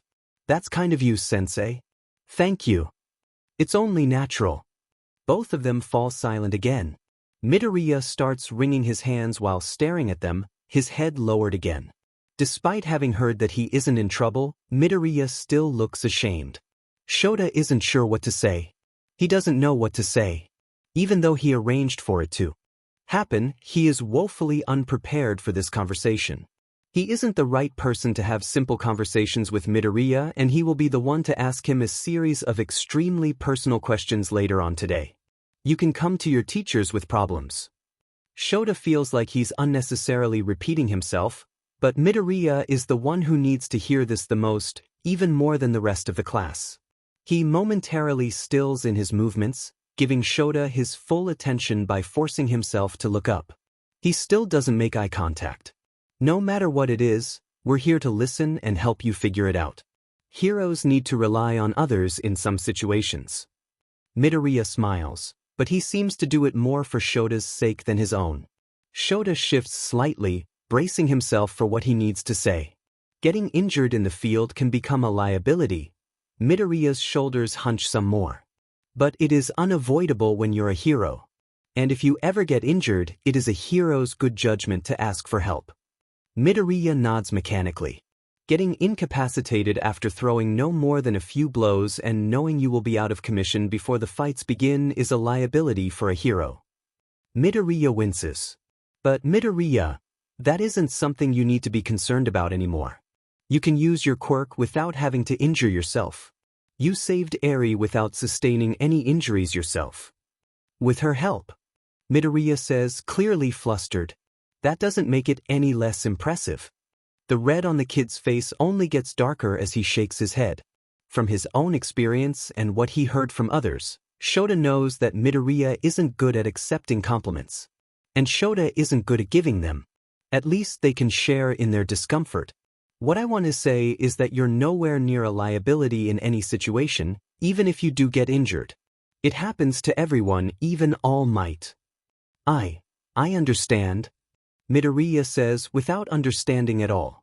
The kid has always been a people pleaser, often too concerned about what the other person wants to hear to take something away from the conversation for himself.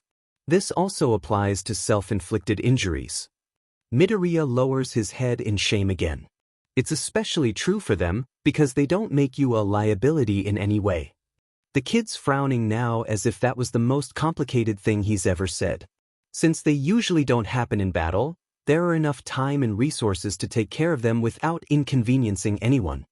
There are few moments of silence.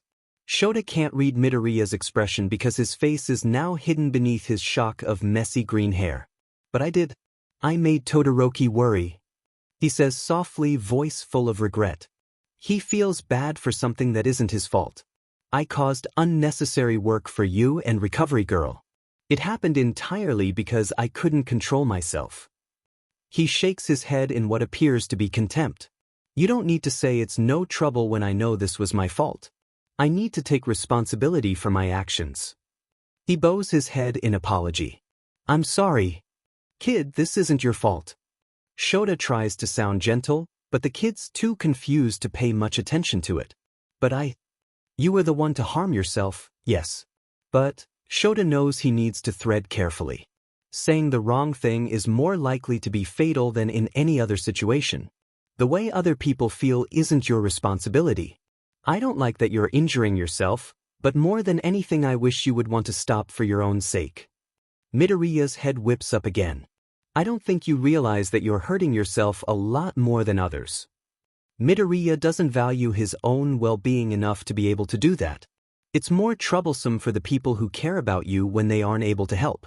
Finding my student dead would have been a lot worse than finding him in need of medical assistance. I'm sorry. Midoriya says, voice shaking as much as his tangled hands. Weren't you listening? There's nothing to apologize for. Shota stands up to crouch next to Midoriya's bed. He places a hand to his chest to draw his attention. Midoriya stares at the appendage without lifting his head. The only way you can help anyone right now is if you try to help yourself for once. Midoriya finally looks down at him in the eyes. Focus on getting better for yourself. Midoriya's eyes are questioning as they search Shota's. He tries to convey his sincerity as much as he can. Midoriya isn't only small, he's young too. Tentative and wary, vulnerable and innocent. He's never looked younger than he does now, with eyes that look bigger than usual, blown wide in shock and disbelief. Shota isn't sure what Midoriya is so surprised about, but he can admit to himself that his own behavior has been breaking the character of strict teacher today. But Midoriya is his student and it would be illogical not to try to help him.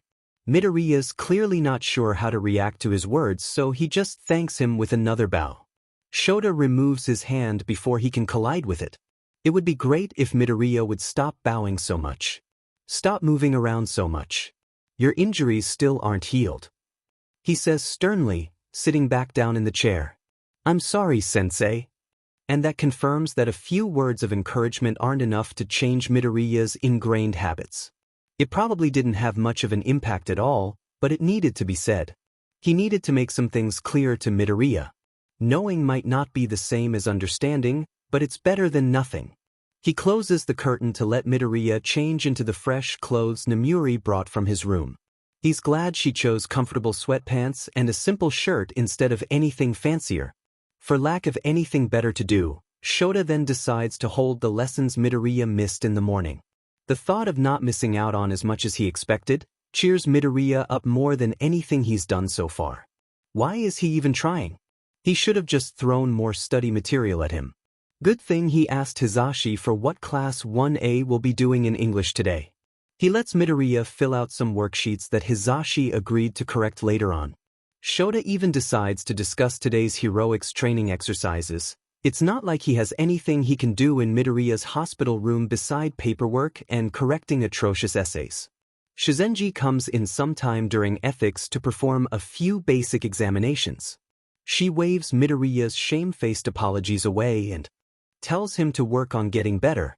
Midoriya's face is red again by the time she leaves after telling them that they should take it easy because Midoriya still needs to rest. Learning new things seems to help Midoriya instead of exhausting him, so it should be fine for now. A few moments after they're done, when Shota's waved away Midoriya's thanks and is about to call lunch rush for some food for them, Midoriya speaks up quietly, "So, I'm not expelled then?" He sounds more nervous and scared than at any point in the past few hours, as though voicing these thoughts would make it more likely that they come true. "No, kid, you're not," he says simply, ignoring that he spent several minutes trying to explain this after he arrived. Midoriya isn't stupid, he's just misguided. "Thank you." Shota distracts himself from the unnecessary tears of gratitude in his students' eyes by ordering their lunch. After they finish their meals, he tells Midoriya to sleep at seeing his droopy eyes now that he isn't excited about school material. It's telling of his exhaustion that a stern look is enough to silence his protests. He decides to close the curtains around the kid's bed when he realizes how much another person's presence bothers him when trying to fall asleep. It seems to help. For a few minutes later, Shota can hear the telltale sign of sleep in the form of Midoriya's breaths evening out. Not seeing him wouldn't cause any problems. Unlike Nemuri, Shota is aware of his environment at all times. Correcting the essays reminds him too much of a limp form and blank eyes, so he decides to postpone it for tomorrow. He has enough paperwork to spend his time efficiently, nonetheless. He reaches for his interactions with the police force folder when he sees the edges of the thick, gray ones sticking out from beneath it. He didn't tell Midoriya. He will interrogate him in less than 2 hours and he didn't even tell him. That's a surefire way to lose the trust he managed to build up between them over the past few hours. He'll have to wake him up and tell him soon.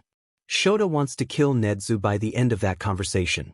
Midoriya is smiling and assuring him that it's fine and that he understands while simultaneously hunching further in on himself and putting some more distance between himself and Shota.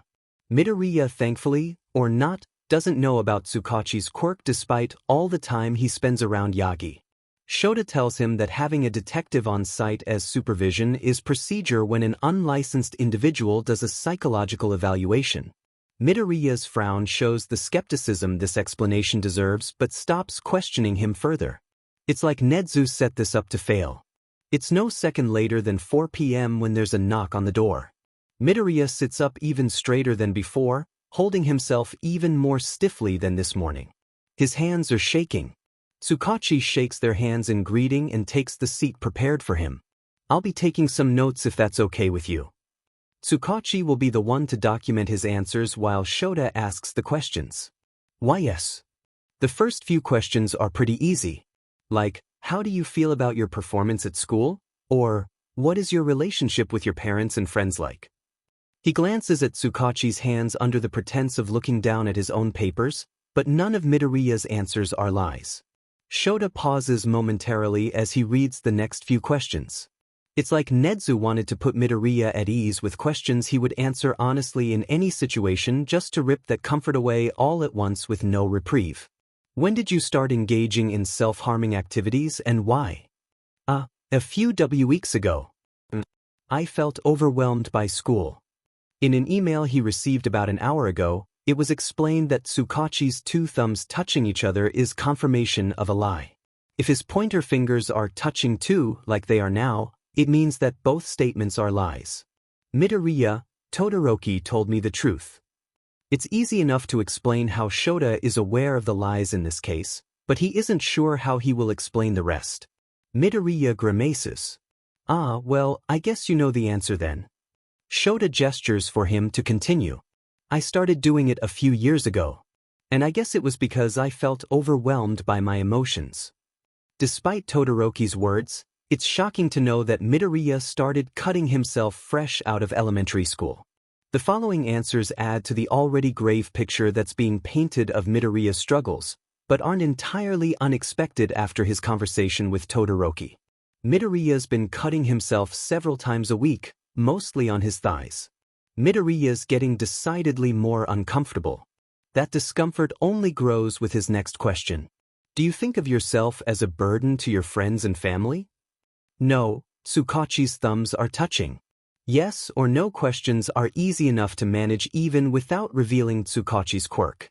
Do you think your well-being is less important than other people's? No, his thumbs are touching again. Midoriya's lack of self-worth has been somewhat obvious with the way he's been consistently throwing himself in life-threatening situations for the sake of just about anyone without a care for himself. Still, having it laid out like this makes it so much worse.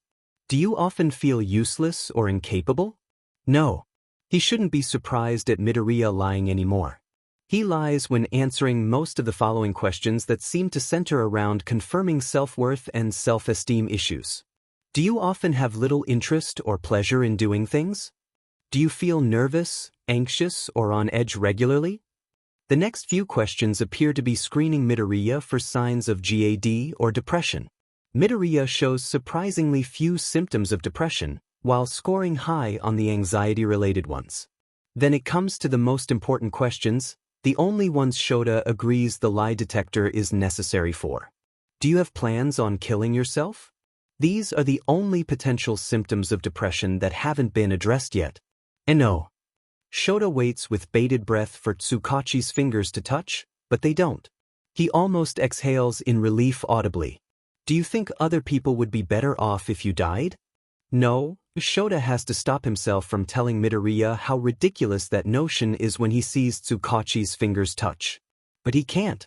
Netsu asked them to hide Tsukachi's quirk as long as possible. Have you ever considered taking your own life? No, another lie. Why did you decide against it? Tsukachi turns to him, tilting his head in question. Midoriya waves his hands in denial. You're not a good liar, kid. Midoriya stares at his bedsheets. I didn't want cause trouble for anyone or make my mom sad. Any other reason? Sure. Several. Shota doesn't need to ask him to be more specific because it's a lie. The rest of the questions have similar answers. Midoriya doesn't seem to want to kill himself anytime soon, because despite feeling like a burden to other people, he recognizes that killing himself would hurt them more. It isn't reassuring, but it means that Midoriya isn't actively suicidal. After a few more specific questions on what he will do when left alone after this, Shota is on the last page of the horrible questionnaire. Did you experience anything traumatic that could have led you to resort to such habits? No, this is the first time Tsukachi's pinkies are touching. Tsukachi's quirk isn't only able to distinguish between personal truths and lies, but it also recognizes the objective truth to events in the person's past, even when the person doesn't. It recognizes lies the person themselves doesn't even know are lies. It has access to some of the person's memories that Tsukachi himself can't see. If Shota added a "do you think" to the beginning of that sentence, Tsukachi's quirk would have come to a different conclusion. Shota will give Midoriya the courtesy of not pressing him for answers on past experiences. They've stirred up enough for today, and not even Netsu instructed him on asking questions that aren't on the sheets. Midoriya will work that out with a psychologist. That was it. Tsukachi says, standing up to shake hands again. He smiles at them as he takes his leave. His professionalism is one of the things Shota appreciates about the detective. He knows him well enough to know that despite his collected, unaffected appearance, Tsukachi is affected by the interrogation he was asked to assist on. Who wouldn't be when Midoriya's shame visibly grew with every question? When he hunched in on himself further and avoided looking at their faces more and more? As expected, Midoriya seems have deteriorated over the course of their questioning.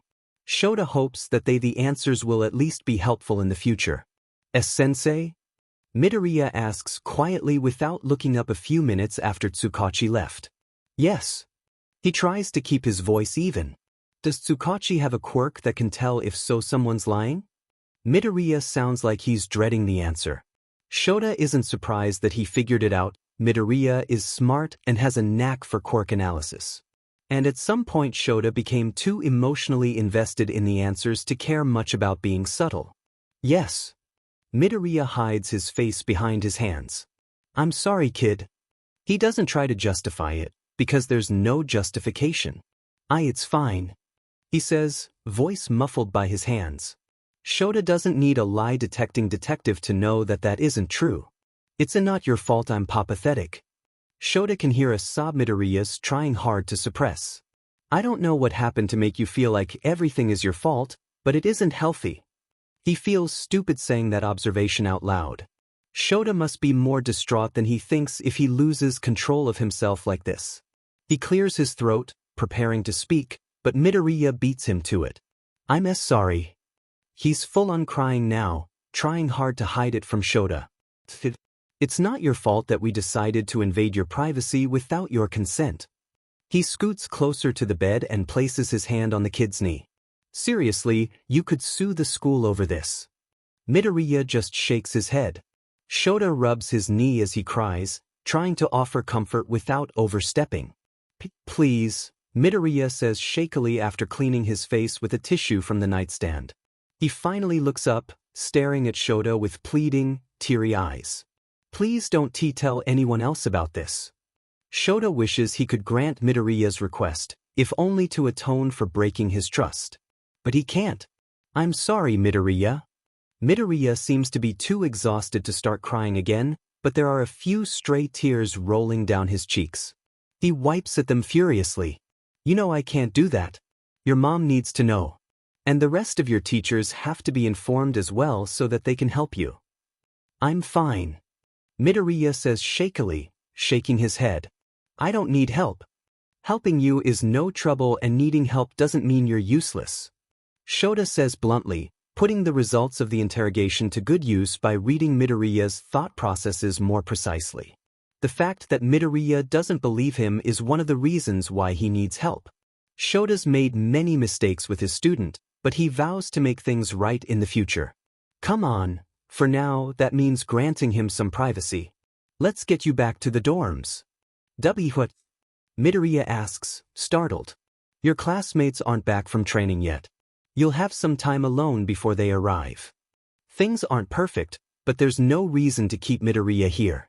It's worth Shizenji's wrath because it has Midoriya smiling at him genuinely the first time today.